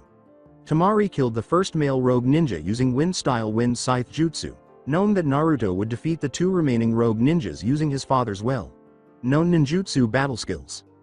After Tamari killed the first male rogue ninja, the second male rogue ninja made a 2-handed hand sign and yelled, "Ice-style Ice Trap Jutsu." This trapped Tamari, so the second rogue ninja began to harm her by slashing her with a kunai until Naruto yelled, "Leave my fiancé alone you vile bastard." However, as the second male rogue ninja slashed Tamari once more, Naruto lost his mind because he was wearing a three-tailed demon fox cloak. When Naruto's three-tailed demon fox cloak appeared, he yelled in a demonic voice, "Nobody harms my fiancé and gets away with it, especially doing it right in front of me." Then, as he transformed into a miniature version of Kyuubi, he said in a demonic voice, "Temari, I don't know how long I can keep control of my own anger, but I am not going to leave you behind no matter what my village's council thinks." Naruto then positioned himself in what appeared to be a ball of immense chakra before yelling in a demonic voice, "Four-tailed menacing ball. Thank you, Temari. I felt like I was on the verge of going on a rampage. I think I finally know how bad Gaara felt when he was losing to his tailed beast." As Naruto looked at Temari, he thought, "I might not have enough power to break Temari out of the ice trap and defeat leader of 4 rogue ninjas, but I will never give up because I will be 6th Hokage." After Naruto finished speaking, he fired a 4-tailed menacing ball, instantly killing the second male rogue ninja. Temari yelled, "Naruto, calm down, you saved me from one hurting me. Dodo, you have caused enough trouble and it is about time that I make you pay for your crimes," Naruto said, turning to face the last rogue ninja. "What can you do to me, fool? You have no backup to protect you," Dodo responded. Naruto smiled and said, "Really, if you think that, why don't you attack me unless you are afraid of little old me, you arrogant Teme." Dodo then made a few two-handed hand gestures and yelled, "Ice-style Black Dragon Blizzard." Once Dodo finished speaking, he attacked Naruto with a Black Dragon Blizzard, which Naruto ran straight at. However, just as they were about to collide, Naruto's yellow flash teleported right behind him. Then, saying, "Straight from the ninja handbook of my father Minato Namikaze 4th Hokage and yellow flash of the Leaf Village Rasengan," Naruto struck Dodo with a Rasengan, sending Dodo flying through a large boulder. As Dodo stood up, however, Naruto broke Temari out of the ice trap with Uzumatsu, thanks to Naruto, who activated Uzugen in its second form Konohagakyu Uzugen, even as Naruto was beginning to feel a little uneasy. After breaking Temari out of the ice trap, Naruto jumped high while forming another Rasengan and yelled, "Suna Rasengan." Then, Naruto killed Dodo with the Suna Rasengan, and as he returned to Temari, he said, "I am happy that you are alright, Temari. I hope I never again go out of control like I previously did." Temari hugged Naruto and said, "Thank you for saving me, Naruto. You really are a good guy, and I didn't know what you meant when you said you were the same as him until I saw you go berserk for seeing me get hurt by a rogue ninja." With a grin on their faces, the couple returned to the office of the Hokage, but once they reached the office, he said, "Mission accomplished with an unexpected twist. Meaning that I saved Lord Setsu with a forbidden jutsu, designed to save people that is partly turned into stone," and Tsunade responded, "That is alright, cuz as long you did it for noble purpose I can let it slide. Once but you never again be allowed to use it." So Naruto responded, "That is fine cuz, and while I was trying to protect Temari I went berserk as I saw Temari being hurt by rogue ninja. Heck, it was bad enough I was close going on rampage in 4-tailed form. Luckily Temari saved me by calming me down just by using her kindness to tell me she finally understands me from having hard time trying to keep myself from going on rampage even if the target was the rogue ninjas." Naruto fainted after speaking, and Temari carried him all the way back to Namikaze Mansion. When they finally got there, Temari put Naruto on his bed, and 3 minutes later, Naruto's eyes opened as he asked, "Temari, what happened when I fainted from case of being worn out?" Temari replied, "Not much really, except that I carried you back home, and Naruto, no matter what happens I will stay by your side even if my brother goes on another rampage, but we know Gaara won't be going on any rampages thanks to the seal you gave him." Temari lay on the bed next to Naruto as they both fell asleep peacefully, but when Temari woke up the following day, Temari went into the living room to see that Naruto was preparing breakfast. Temari said, "I like to have the same breakfast you were having, or you can surprise me, it is really up to you decide." As Naruto finished preparing breakfast, he served it to Temari, explaining, "I never made this sort of thing before. I hope you enjoy it, since if my parents were alive my mother would have made breakfast for us." As the couple savored their breakfast, Temari thought, "Wow, this is incredible. I never had anything this tasty before except for my mother's cooking." After breakfast, Naruto asked Temari if she would like to go on another date with him. Temari said, "I'd love to go on another date with me." Naruto then said, "I am thinking a nice meal out on Hokage Mountain. Heck, I am even going to prepare the food for us to eat." As Naruto began to prepare some food for Hokage Mountain, he thought, "I must make a good impression on my fiancée Temari, and I know it is not going to be easy, except I just have to think it is training to become 6th Hokage of Hidden Leaf Village. The food is ready for our second date, and I even sealed a bottle of wine with 2 wine glasses," Naruto said after finishing the preparations for their second date on Hokage Mountain. Tamari kissed him and said, "Now that is sorted, let's go and enjoy the second date together." However, as Naruto was about to blush, Naruto said, "Okay Tamari, everything is sorted and time to head off to Hokage Mountain for our second date, plus while we are on the way I'm going to get you something special to make the second date even nicer, knowing that making a good impression is important." As the couple continued their journey to Hokage Mountain, Naruto entered a flower shop and asked, "Do you have any desert roses?" Ino responded, "Naruto, I did not expect to see you here and we do have those sort of roses." Naruto then added, "I like to buy some desert roses for Tamari, as you know we are going to be getting married once we have had enough dates, especially that it will make my friend Gaara happy." Naruto paid for the desert roses without realizing what Naruto had just unleashed. When Naruto emerged from the flower shop, he gave Tamari desert roses and said, "This is for you, Tamari." Tamari responded, "Thank you, Naruto. How did you know these are my favorite flowers?" Naruto then said, "I didn't really know, I just followed my gut." Tamari then said, "I like to buy you something when we head back from our second date on Hokage Mountain." Naruto grinned and picked Tamari up, carrying her all the way to the summit of Hokage Mountain, where they could enjoy the best view of Hidden Leaf Village, even at night. When they got there, the couple sat down on the face of the fourth Hokage, Minato Namikaze of Hokage Mountain, on which Naruto had placed the storage scroll.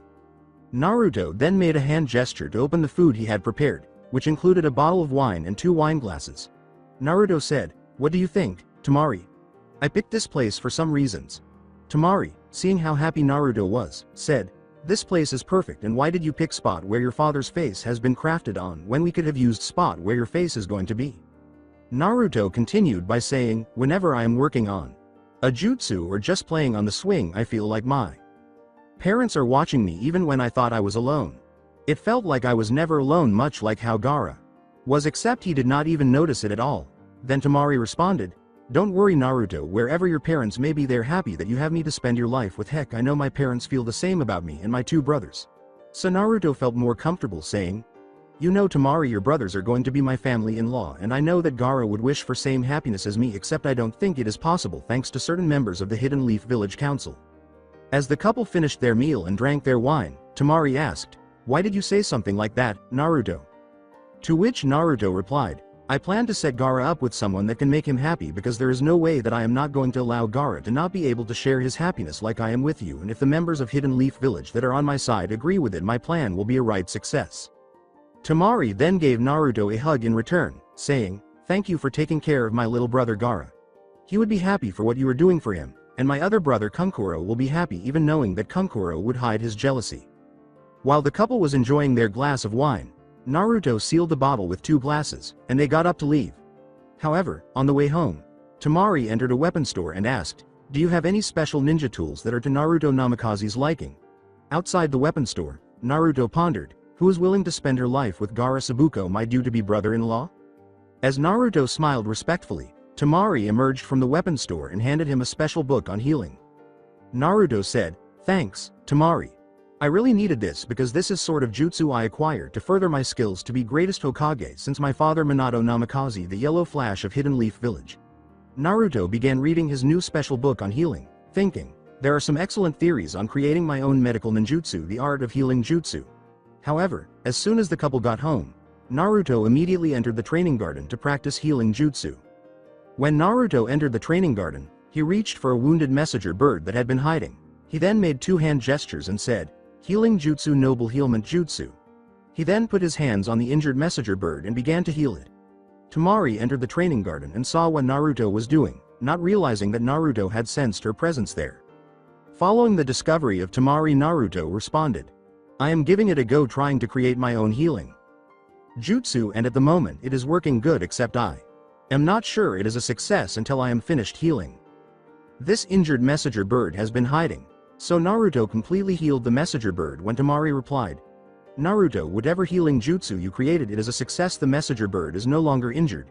And Naruto responded, "My own created healing jutsu healment is right success, and thanks to the book you got me, I have managed to imagine the correct hand signs for healing jutsu I had in mind. Heck, I think my healing jutsu is a rank jutsu, and especially that it was tricky to figure out. Don't worry, I'll report to the Hokage, and once that is sorted, I'll go with you to your home and heal your son Inari," Naruto said as he placed his hand on Tsunami. "My son Inari was trying to save an abandoned fox until my son Inari fell down from a tree, causing him to be badly injured." Tsunami cried, My son Inari is hurt and I need someone to heal him. Naruto then asked, what happened to Inari, kind lady? Something does not add up, and whatever it is, I can't leave young lad Inari injured because having good relations with other villages is important for me to become Hokage, Naruto thought as he hurried to the Hokage office. However, as he got there, Naruto explained, Tsunade, someone called Tsunami came and told me that her son is badly injured from trying to save an innocent fox that has been left alone for some selfish reason. Tsunade then said, alright Naruto, I am signing you and Temari plus Tenzo to Land of Waves to investigate. Naruto grinned and added, I have created my own healing jutsu called Healment and it is classed as an A-rank medical ninjutsu just because the design is tricky to master. Alright, Tenzo-sensei and Temari let head off to Land of Waves to investigate why an innocent fox being abandoned is being investigated. Naruto then hurried back to Temari, who was with Tenzo. Hey you lot, get out of the way, poor boy needs his injuries to be treated, and if you don't get out of the way I will move you lot out of the way, Naruto said. Three then left with Tsunami to Land of Waves, but as they got there, they were blocked by a group of bandits. Following Naruto's speech, the bandit leader asked, why should we get out of the way? You're outnumbered and overpowered. Naruto responded, outnumbered, you say, care to check again Baka? Naruto then made a two-handed hand sign while shouting, multi-shadow clone jutsu. When the bandits appeared terrified, Naruto removed Sujin, knowing that it was time to punish the bandits for hurting defenseless villagers in the Land of Waves. As he opened the Sujin, Naruto pointed it at a group of bandits and yelled, Uzutsunami. Three of the bandits entered the Land of Waves, and they followed Tsunami to her house, where Inari and Tazuna, the bridge builder, were waiting. When they got there, Naruto said, okay, the injuries don't look harmful, and all I need to do is heal Inari with healing jutsu Healment while you Tenzo-sensei protect bridge builder as my fiancée Temari protects Tsunami herself, knowing that I haven't yet killed the bandits. After saying, healing jutsu Healment, Naruto made a few two-handed hand gestures and placed his hands on Inari. Tazuna then said, you know, I think I finally came up with the perfect name of bridge I built. I shall name it in your honor, except what is your name? To which Naruto replied, my name is Naruto Namikaze and this is my fiancée Temari, while this guy here is my sensei Tenzo Senju. After Naruto finished speaking, Tazuna said, I shall name bridge Great Naruto Bridge. This caused Inari to wake up and ask, what happened? All I remember is that I was trying to rescue a poor innocent fox from being stuck on the tree. Heck, unlike foxes I know this one was really special. The fox then appeared and leapt up onto Naruto's arms. Naruto examined the fox until he noticed that it strangely resonated with both Kyuubi's and his own chakra. As he was about to look shocked, he thought, yo Kyuubi, did you feel that sort of connection came from this fox's aura? It felt identical to our very own aura. Heck, something about this fox is really special. Tsunade was shocked when Naruto said, Naruto, that is no ordinary fox. This fox is known as Ninja Fox. I have not seen ninja foxes since my grandmother was alive, and instantly trusting you like that, you were really lucky. Naruto was carrying the fox carefully as three returned to the Hokage office. I set up some traps that are activated when Inari or any of his relatives are being harmed, but this fox made some kind of connection to me and my tailed beast Ali Nine-Tail Fox Demon Kyuubi. Heck, our chakra resonated as this fox jumped onto my arms. When Naruto carried the ninja fox, Temari followed him back to the Namikaze mansion without realizing that it was a fox. When the couple got there, Naruto put it on the sofa and said, if you want to work with me like Baka named Kiba teams up with his friend Akamaru, we need to give you a name. Tanari asked, how about Shukiko? As the fox growled, Temari replied, okay, it does not like the name Tsukiko because it is like the name Shukaku. However, as Naruto came up with the ideal name, he asked, if you don't like the name Shukiko, what do you think of the name Kyusuke? After he finished speaking, the fox gave a respectful bark, to which Naruto replied, okay, your name is Kyusuke, and together we shall protect the Hidden Leaf Village from people who wish to do harm to Hidden Leaf Village. Kaizuki then gave another respectful bark until it fell asleep peacefully, and the couple went to their own bedrooms to sleep well, knowing that tomorrow would be another peaceful day, especially since it would be the day to finally begin planning their wedding and honeymoon. As he slept peacefully on his bed, Naruto reflected, I will have stag night to celebrate that I am going to marry my lovely fiancée Temari Sabuko, daughter of the 4th Kage, and she gets joy to have girls' time out to celebrate that she is going to marry me. The following day, Naruto left to get ready for the wedding while Temari was getting ready for her wedding. Meanwhile, the Akatsuki had gathered in a hidden base of Hidden Rain Village. Madara said, all right, Kisame or Itachi, report your mission on Nine Tails Jinchuriki, and Kisame responded, Nine-Tails Jinchuriki is no ordinary ninja. Nine-Tails Jinchuriki wields Sujin and he has an ordinary dojutsu unknown to the ninja world, plus he managed to counter each move we use. Kisame speaks the truth, Itachi said after Kisame finished speaking. We thought Naruto would be easy to capture, but he is much harder to capture than we imagined. Sasori responded, he sounds like a worthy opponent to face my puppetry art. Deidara then said, your puppetry art ha. Nine-Tails Jinchuriki is more worthy to face my explosive art. Just as two Akatsuki artists were about to argue, Hidan asked, Madara sir, what is the plan this time? Following Hidan's statement, Madara said, that boy will be captured in time just like all Jinchuriki shall be. Kakazu then stated, we have more chance to target Nibi Jinchuriki Yugito as Hidden Cloud Village Shinobi Mastreet sir. Yahiko then stated, we need to plan on how to defeat Naruto when that time comes because this Naruto is fool while I am a god. A female Akatsuki member grinned evilly and added, if we can't capture this Naruto in the village we can target him away from the village because nobody can interfere with our plan. After the female member of Akatsuki spoke, Tobi said, Nine-Tails Jinchuriki must be good boy like Tobi and it takes a good boy to defeat a good boy. Which Kakazu responded with, Gurren speaks the truth, it would be more easier to target this Naruto and more with our skills this Naruto shall fall to defeat. And then Madara responded, alright, while each of you take on bounty missions that gives this organization the amount of payment we need I shall figure out how we can capture Nine-Tails Jinchuriki without any interference from Hidden Leaf Village and especially two survivors of Senju clan. When he returned home with his wedding supplies, Naruto said, okay, Tamari, everything is ready for our wedding and all that's left is that we have two different parties to celebrate our marriage. Tamari responded, I've already thought of that, and I'll throw a party here, and where you want to throw a party is entirely up to you. Naruto then said, I guess I will throw a party in a restaurant because one of my father's old Anbu pals is willing to allow me to have the party there just to repay kindness my father did to the restaurant owner. After Naruto finished speaking, he put on his father's Hokage cloak and proceeded to Akamichi's house. When he knocked on the door, he saw that Chozo, Shoji's father, had opened it. Chozo asked, what do you want Naruto? But Naruto remained composed and said, I would like to throw a party at one of your clan's restaurants if it is okay and my friend Shoji is invited. Chozo then said, I'll prepare a restaurant known as Red Dragon for this sort of party and I will let my son know. Following Chozo's speech, Naruto said, okay, thank you, Chozo.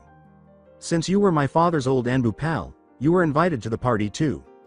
Naruto then fled home while hiding somewhere, and one Akatsuki member responded, I don't know what's going on, but I know that Nine-Tails Jinchuriki hasn't shown any weaknesses yet.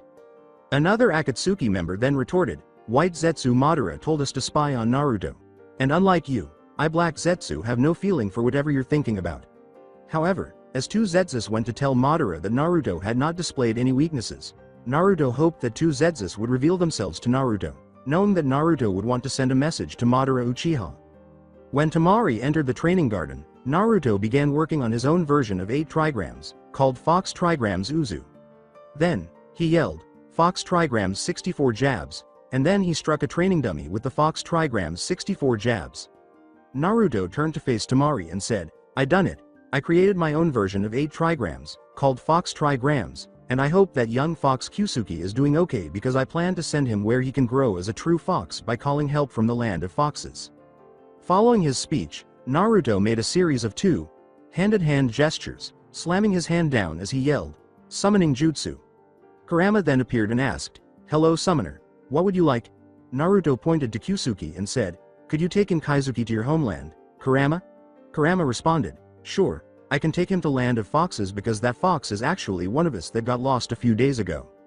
Reversal summoning, that sounds rather strange, but I am willing to find out how this works because what I know is that only summons is allowed to use reversal summoning jutsu while me Fox Summoner can work to become an official sensei by becoming Jonin rank shinobi. Heck, I need to work on completing the Rasengan once I know what my first element is, Naruto thought as Kurama drove Kyusuke back to the Land of Foxes.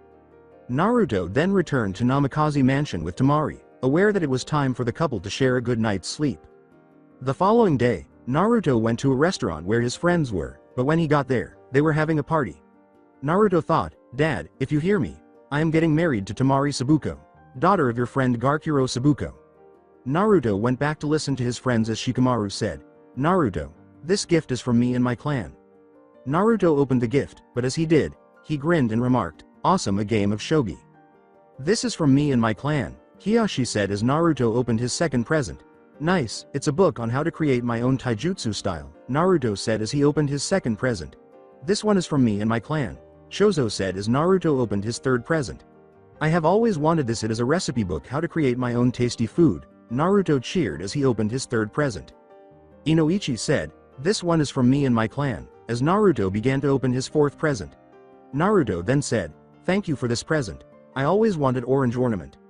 Naruto then began to open his fifth present, but as he did, he cheered, cool, I have been searching for this. It's orange nightwear. Tenzo then remarked, that one was from me and your own great cousin Tsunade Senju. This present was from my parents and what they got me was something I never thought, key to secret box with a note saying where secret box is hidden, Naruto said after Tenzo finished speaking. However, as Naruto opened his sixth present, he felt a little depressed and wanted to cry until Hiyashi said, cheer up Naruto, today is one of your happiest days because you're no longer going to be alone. Hiyashi, Shozo, Shikaku, Inoichi, Gen, Tenzo-sensei, and my friends, thank you for being here. I finally understand what it means to be Hokage, Naruto said as he lifted his spirits. It's a book on art of genjutsu. I have always wanted this, especially that I plan to master art of genjutsu, he said, breaking open the present from the entire Ibrahim clan as the girls at Namikaze Mansion celebrated with Tamari, who would soon become Mrs. Tamari Namikaze. When Tamari opened all of her gifts, Ino said, those rare desert lilies are from me. Hinata responded, the yellow dress is from me and my mother. Ayame then said, the special edition ramen bowl is from me. However, as Tamari opened a specially marked gift, she saw a note that read, Dear Tamari, please look after my son Naruto. I wish I could give this to you, but at the moment I can't since I am writing this while I am pregnant with Naruto. The fan was a specially designed fan with the Namikaze and Sabuko logo on the handle.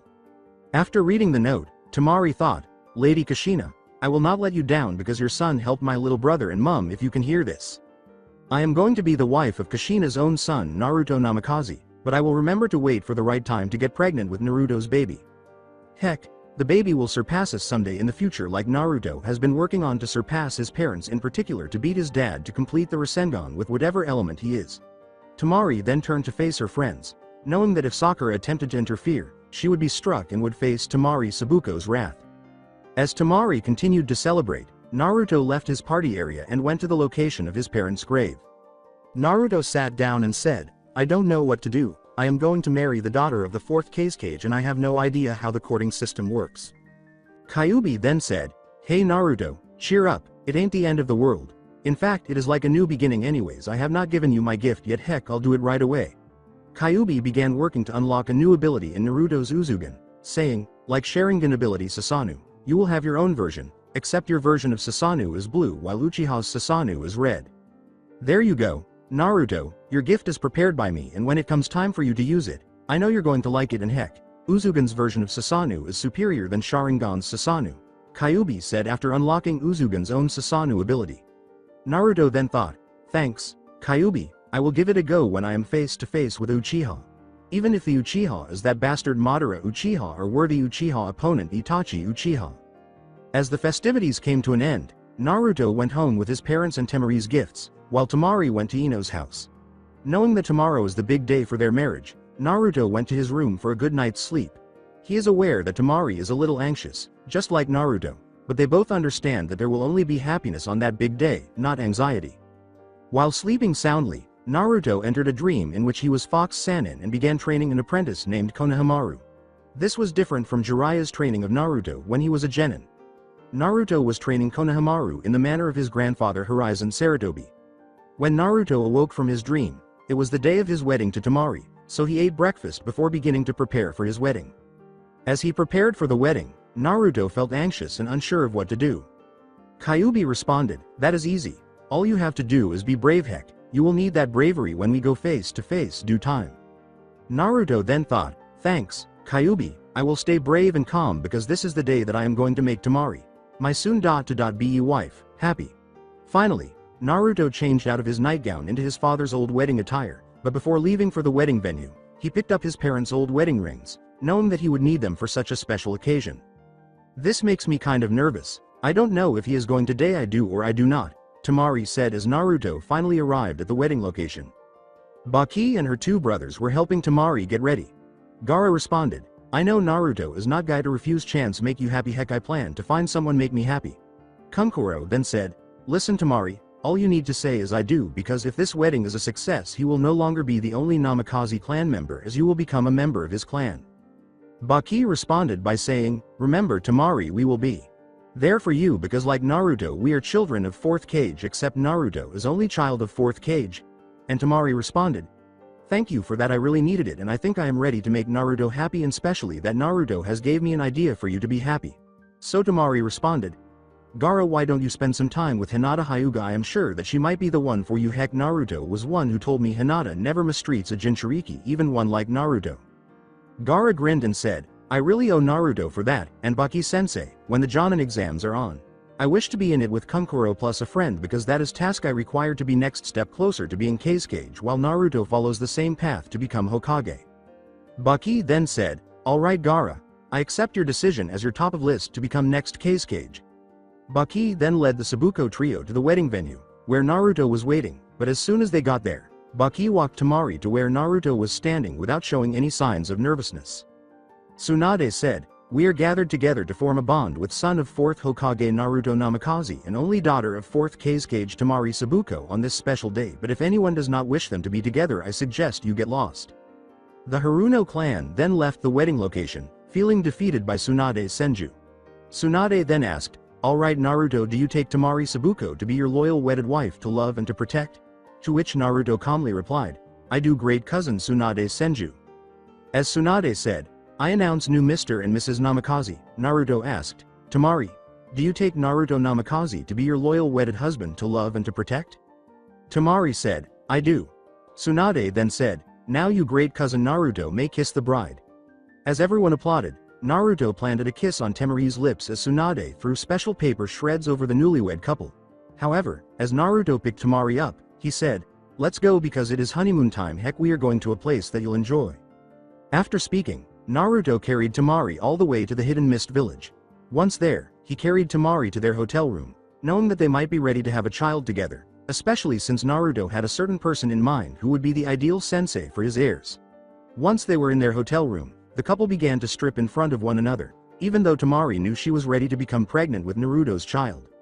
Following their sex, the newlyweds changed again in their ninja attire. "That was incredible Tamari, I really hope that you fall pregnant because our kid is going to be heir of Namikaze clan. Heck, our kid get joy to try complete the Rasengan like I am going to do before something help me get step closer to become 6th Hokage of Hidden Leaf Village, except first thing I need to do is remove Haruno clan from council seat along with 3 elders that dislikes me, replace them with 2 advisors of my own with Onesome take Danzo's seat of council. Even if other members of council disagree with me, I will do what my father never able to do when he was Hokage." After Naruto finished speaking, Tamari said, "I will be there to help you because, like my little brother, he is going to work on becoming the 6th Kage at the same time you are working on becoming the 6th Kage. Oh, that reminds me that 5th Kage is an old friend of my father, a guy that goes by the name Heishanto Suna, otherwise known as Wind Warrior X." Naruto then kissed Tamari on the lips as they stood up simultaneously, particularly since it is entirely possible that Tamari will become pregnant with Naruto's child inside of her, and that the child will even possess the same dojutsu as Naruto. When the Namikaze 2 returned to the Hidden Leaf Village the following day, the Konohamaru squad arrived with their team sensei Ebisu. Ebisu said, "Namikaze, my 3 students had just finished their mission and we came to see you." To which Naruto replied, "Ebisu-san, I see that 3 who I temporarily taught as their sensei are your 3 students, and that is fine. It gives me chance to take on an apprentice of my very own." Konohamaru then asked, "Naruto-sensei, who is going to be your very own apprentice?" To which Naruto pointed to Konohamaru. Naruto said, "Konohamaru, apprentice of Fox-san and Naruto Namikaze. I like the sound of that." After saying that, Namikaze 2 returned to the Namikaze mansion, and they closed the door as soon as they were inside. Naruto then proceeded to the training garden to begin working on finishing the Rasengan, but as soon as he entered, he grabbed a piece of paper and thought, "Okay, if the paper burns, my element is fire; if the paper gets soggy wet, my element is water. My element is wind if the paper is torn in half, lightning if it becomes crinkly, and earth if it crumbles." However, as Naruto channels a small amount of chakra through the paper, it is torn in half, indicating that Naruto's primary element is wind, given that a member of his family also possesses wind elemental chakra. "You alright, Naruto?" Tamari asked as they entered the training garden. "I am better than alright, Tamari. I have found my primary element, and it means I can finally take another step to surpass my dad by completing the Rasengan. Naruto then began to form a Rasengan, but as he did, he added wind affinity, changing it from an orb to a shuriken. He then threw it at a training dummy and shouted, "Wind-style Rasen Shuriken." Temari looked proudly at Naruto and said, "That was incredible. Naruto, looked like you done it. You beat your father in completing the Rasengan, but how do you plan surpass your mother, the strongest kunoichi known in this village?" After Temari finished speaking, Naruto retorted, "That is not going to be easy because my mother was 9 tails Jinchuriki before me, and the only way I can surpass my mother is to defeat Kyuubi in a fight within my own mindscape." Temari then added, "Defeating a tailed beast is not going to be easy, in particular that you are going to be up against the strongest of the tailed beasts." To which Naruto replied, "I know, Temari, I will need to be ready for when that time comes, but for now we are both going to wait, especially that we both plan to make the fight the best one we ever had." As the couple was conversing, a knock on the door, Naruto thought, "Kyuubi, my friend, when we face each other let's make the fight the best one we ever had, because I plan to face you not as a foe, but I plan to face you as your friend, even knowing we can't go easy on you in the fight for a rather strange reason that we both might be able to figure out in due time." As Naruto opened the door, Naruto noticed that Tenzo knocked on the door, which Naruto said, "Tenzo-sensei, why are you here?" Then Tenzo explained, "Lady Tsunade has summoned us to Hokage office because I signed you two with a new student named Shin into Jonin exams that is going to take place at Hidden Sand Village, so Temari came to the front door." As Temari said, "Nice, I was hoping to visit my former home village, and especially that I know my 2 brothers are going to be there," but as Shin spoke calmly, Shin replied, "Jonin exams are going to be tougher than Chunin exams, and especially that I know each village team are going to be entered into the Jonin exams, including Sabuko brothers with their brand new teammate that must have been picked for some special reason." While Naruto held Temari's hand, Naruto said, "Nice, I get to see if my 2 brother-in-laws improved since last time I saw them, because once I become Jonin rank shinobi I can finally take on having Konohamaru as my very own apprentice. Heck, I am going to make myself be known as Fox Sanin, with Temari being known as Wind Sanin in honor of her bond with her own 2 brothers, my 2 brother-in-laws." Namikaze too accompanied Tenzo and Shin directly to the Hokage office after Naruto's speech, but when they arrived, Tenzo said, "Lady Tsunade, I have brought them to the Hokage office like you asked." Tsunade then said, "I have an A-rank mission for you, and the A-rank mission is that you head to Land of Water to investigate the disappearance of some innocent people." Naruto then remarked, "I guess that Anko is going with us because she might have been there before when Orochimaru Teme might have got a lab in a location somewhere kind of far from the Land of Water." When Anko reached the Hokage office, Tsunade responded, "You are correct about that, Naruto traitor. In fact, if you find it, you might as well destroy it as part of the mission, especially that if a lab gets destroyed." After Tsunade spoke, Anko said, "Right, let's go and investigate the disappearance of the innocent people from Land of Water," which new Team 11 went off to Land of Water with Anko, but as they finally arrived 2 hours later, Naruto went over to a Land of Water civilian. Naruto asked, "Can you tell me what you remember that happened here in Land of Water?" So Land of Civilian replied, "What I remember is that some innocent people from my homeland has been disappearing, and I think it is because of Demon of the Ocean been capturing my fellow innocent civilians." Then Naruto asked, "Can you describe what this Demon of the Ocean looked like?" As Land of Water civilians explained what Demon of the Ocean looked like, Naruto thought, something does not add up here. Demon of the Ocean that has partly look of a human. It is possible that it is caused by something done by Orochimaru. Heck, it also means that somewhere over the sea here is one of Orochimaru's labs that he used to do forbidden research. But as Naruto clenched his fist, Kyuubi replied, "There is no such demon as Demon of the Ocean, because the only Demon of the Ocean is actually 3-tailed beast Sanbu, who is inside its Jinchuriki 4th Mizuka Jigura, and one that human explained is in fact not a true Demon of the Ocean. In words, this Demon of the Ocean was once known to be an innocent person from Land of Water." As Naruto calmed down, Naruto went back to his team. As Naruto explained, "What I found out is the innocent people from Land of Water has been getting captured by something that has been called Demon of the Ocean. Except this Demon of the Ocean is originally an innocent person from Land of Water. In more easier words, it was made in a lab that Orochimaru used, as it turns out. His lab is somewhere located over the sea here." Then Anko explained, "The location you're thinking is called Demon Island, and we need to be prepared because who knows what experiments Orochimaru has done anyways. There is something you lot need to know about Orochimaru. You surely need to know. As they listened, Anko explained. Orochimaru was my Jonin sensei back in the days. His lust for power became bad enough he started to experiment on forbidden jutsu, and what is worse, he escaped from 3rd Hokage, and Enbu served 3rd Hokage, leaving me to suffer memory loss caused by curse arc me marked me with. But as Anko was about to speak, Naruto growled. Orochimaru, he shall suffer for betraying Hidden Leaf Village. Mark my words, crazy snake lady Anko. Orochimaru will die like scumbag that he is, even if it means he has a bounty. I shall still make him suffer for his betrayal. They were about to be attacked as soon as they boarded a boat to go to Demon Island when Naruto made a few two-handed hand signs and yelled, "Ninja art rising current."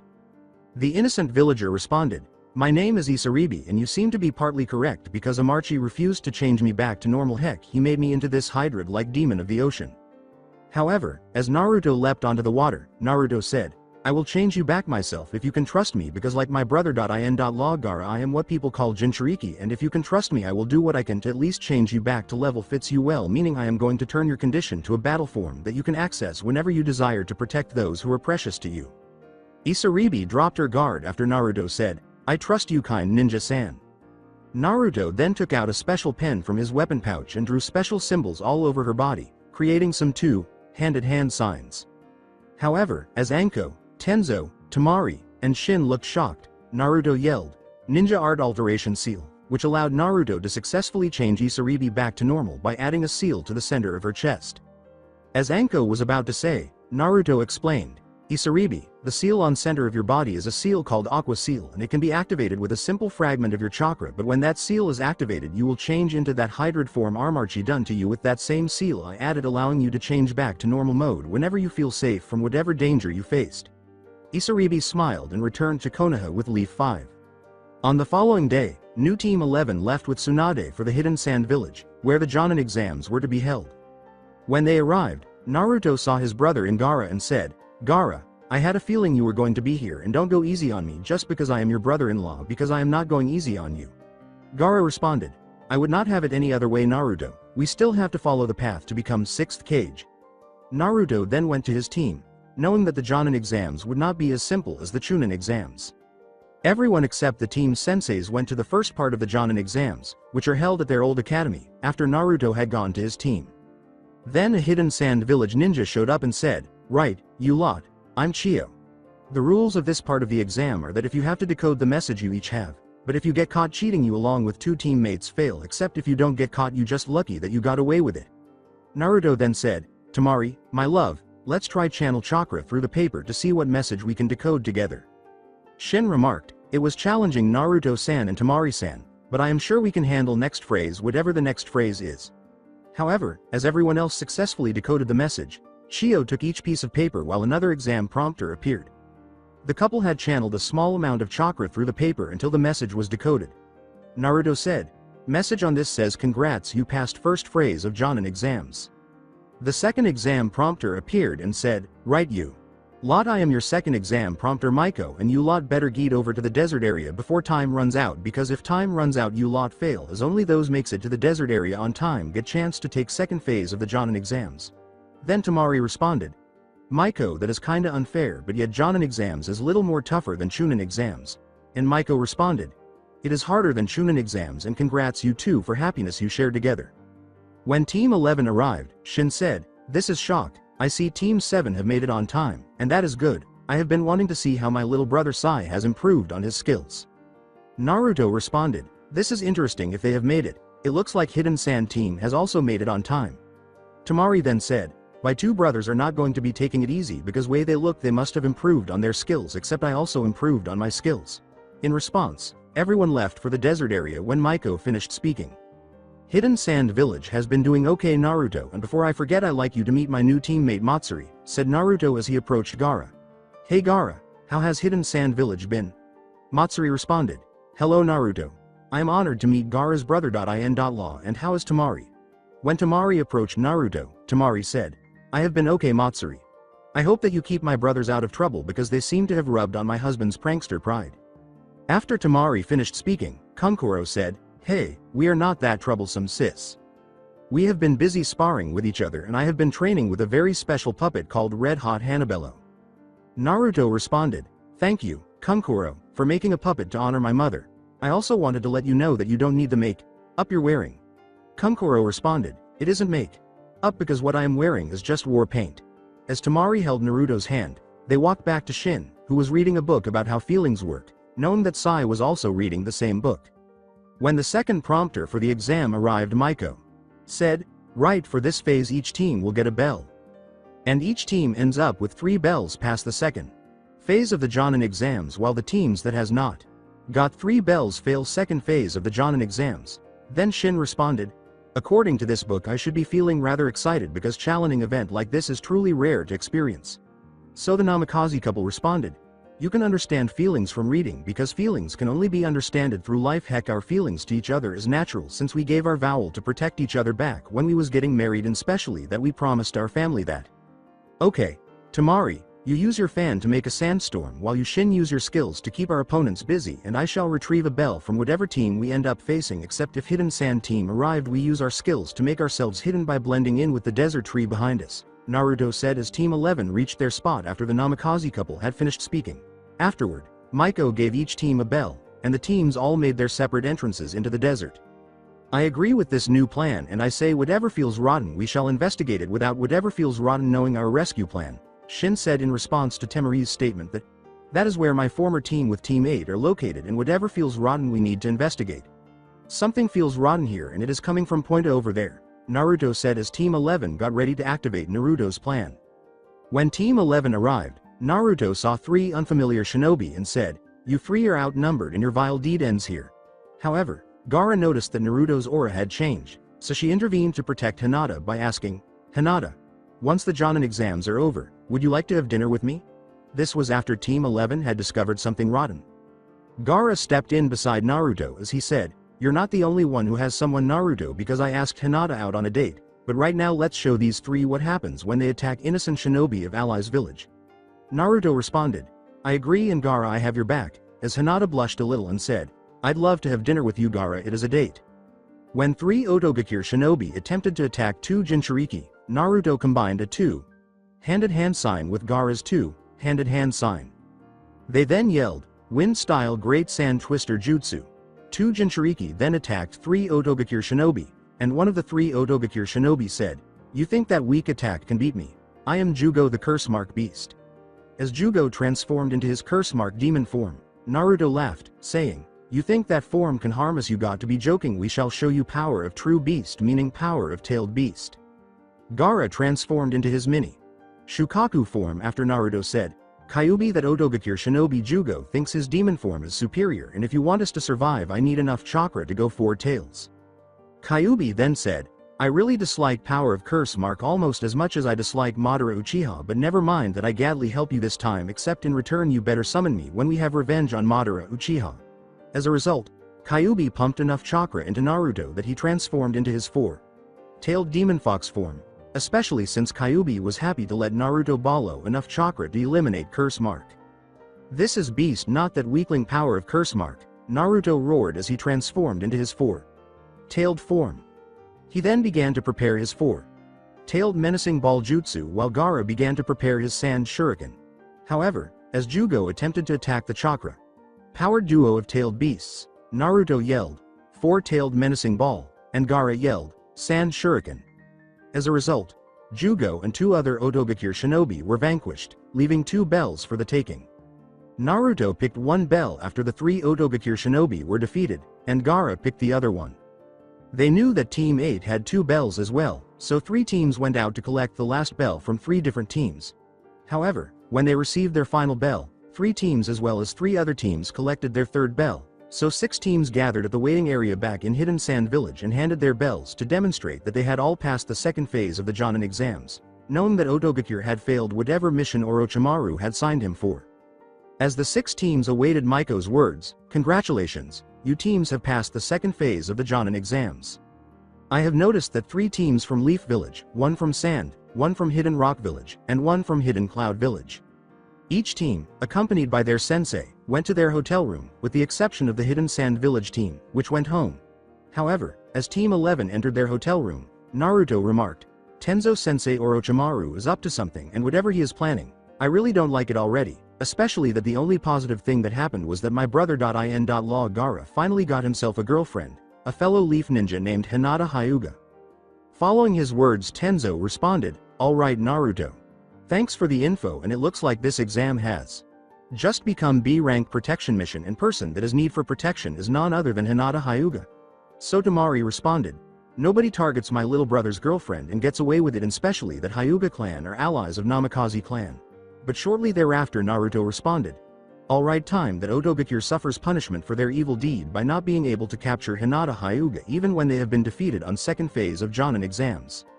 While clenching his fist, Naruto said, "Perhaps best way to do this is to protect Hinata by doing what we was doing, and that is to continue doing Jonin exams until Jonin exams finished. Heck, I still need to test how much my little brother Sai improved since last time we sparred with each other." And Tenzo responded, "Alright, we will turn this into Uter cover a rank protection mission, and soon we capture 3 Otogakure shinobi, the better we can turn them over to Anbu Black Ops for interrogation." Tenzo said, "Knowing this happened, the Jonin exams will end up being cancelled anyways. Let's go find out what is going on." Tamari responded, "Whoever is attacking my original home village is going to pay for this, no matter how powerful they might appear to be." As Team 11 left to find Baki, Naruto said, "It has to be Otogakure because it seems they refused to give up until they at least captured someone to experiment on." When Team 11 reached Baki, Tamari inquired, "Sensei, what is going on?" Which Baki responded, "I am sorry to inform you the Jonin exams has been cancelled due to this attack, and I already sent messenger birds to other remaining teams. Heck, if you capture those attack this village, your 3 students will be rewarded by being promoted as Jonin rank shinobi." So Tenzo responded, "Don't worry Kazekage-san, we will capture them and we will even hand them over to our Anbu Black Ops for interrogation, and especially that Anko or Ibiki is to be messed with when it comes to being interrogated." That's it for today. I hope you guys enjoyed this great story. See you in the next one.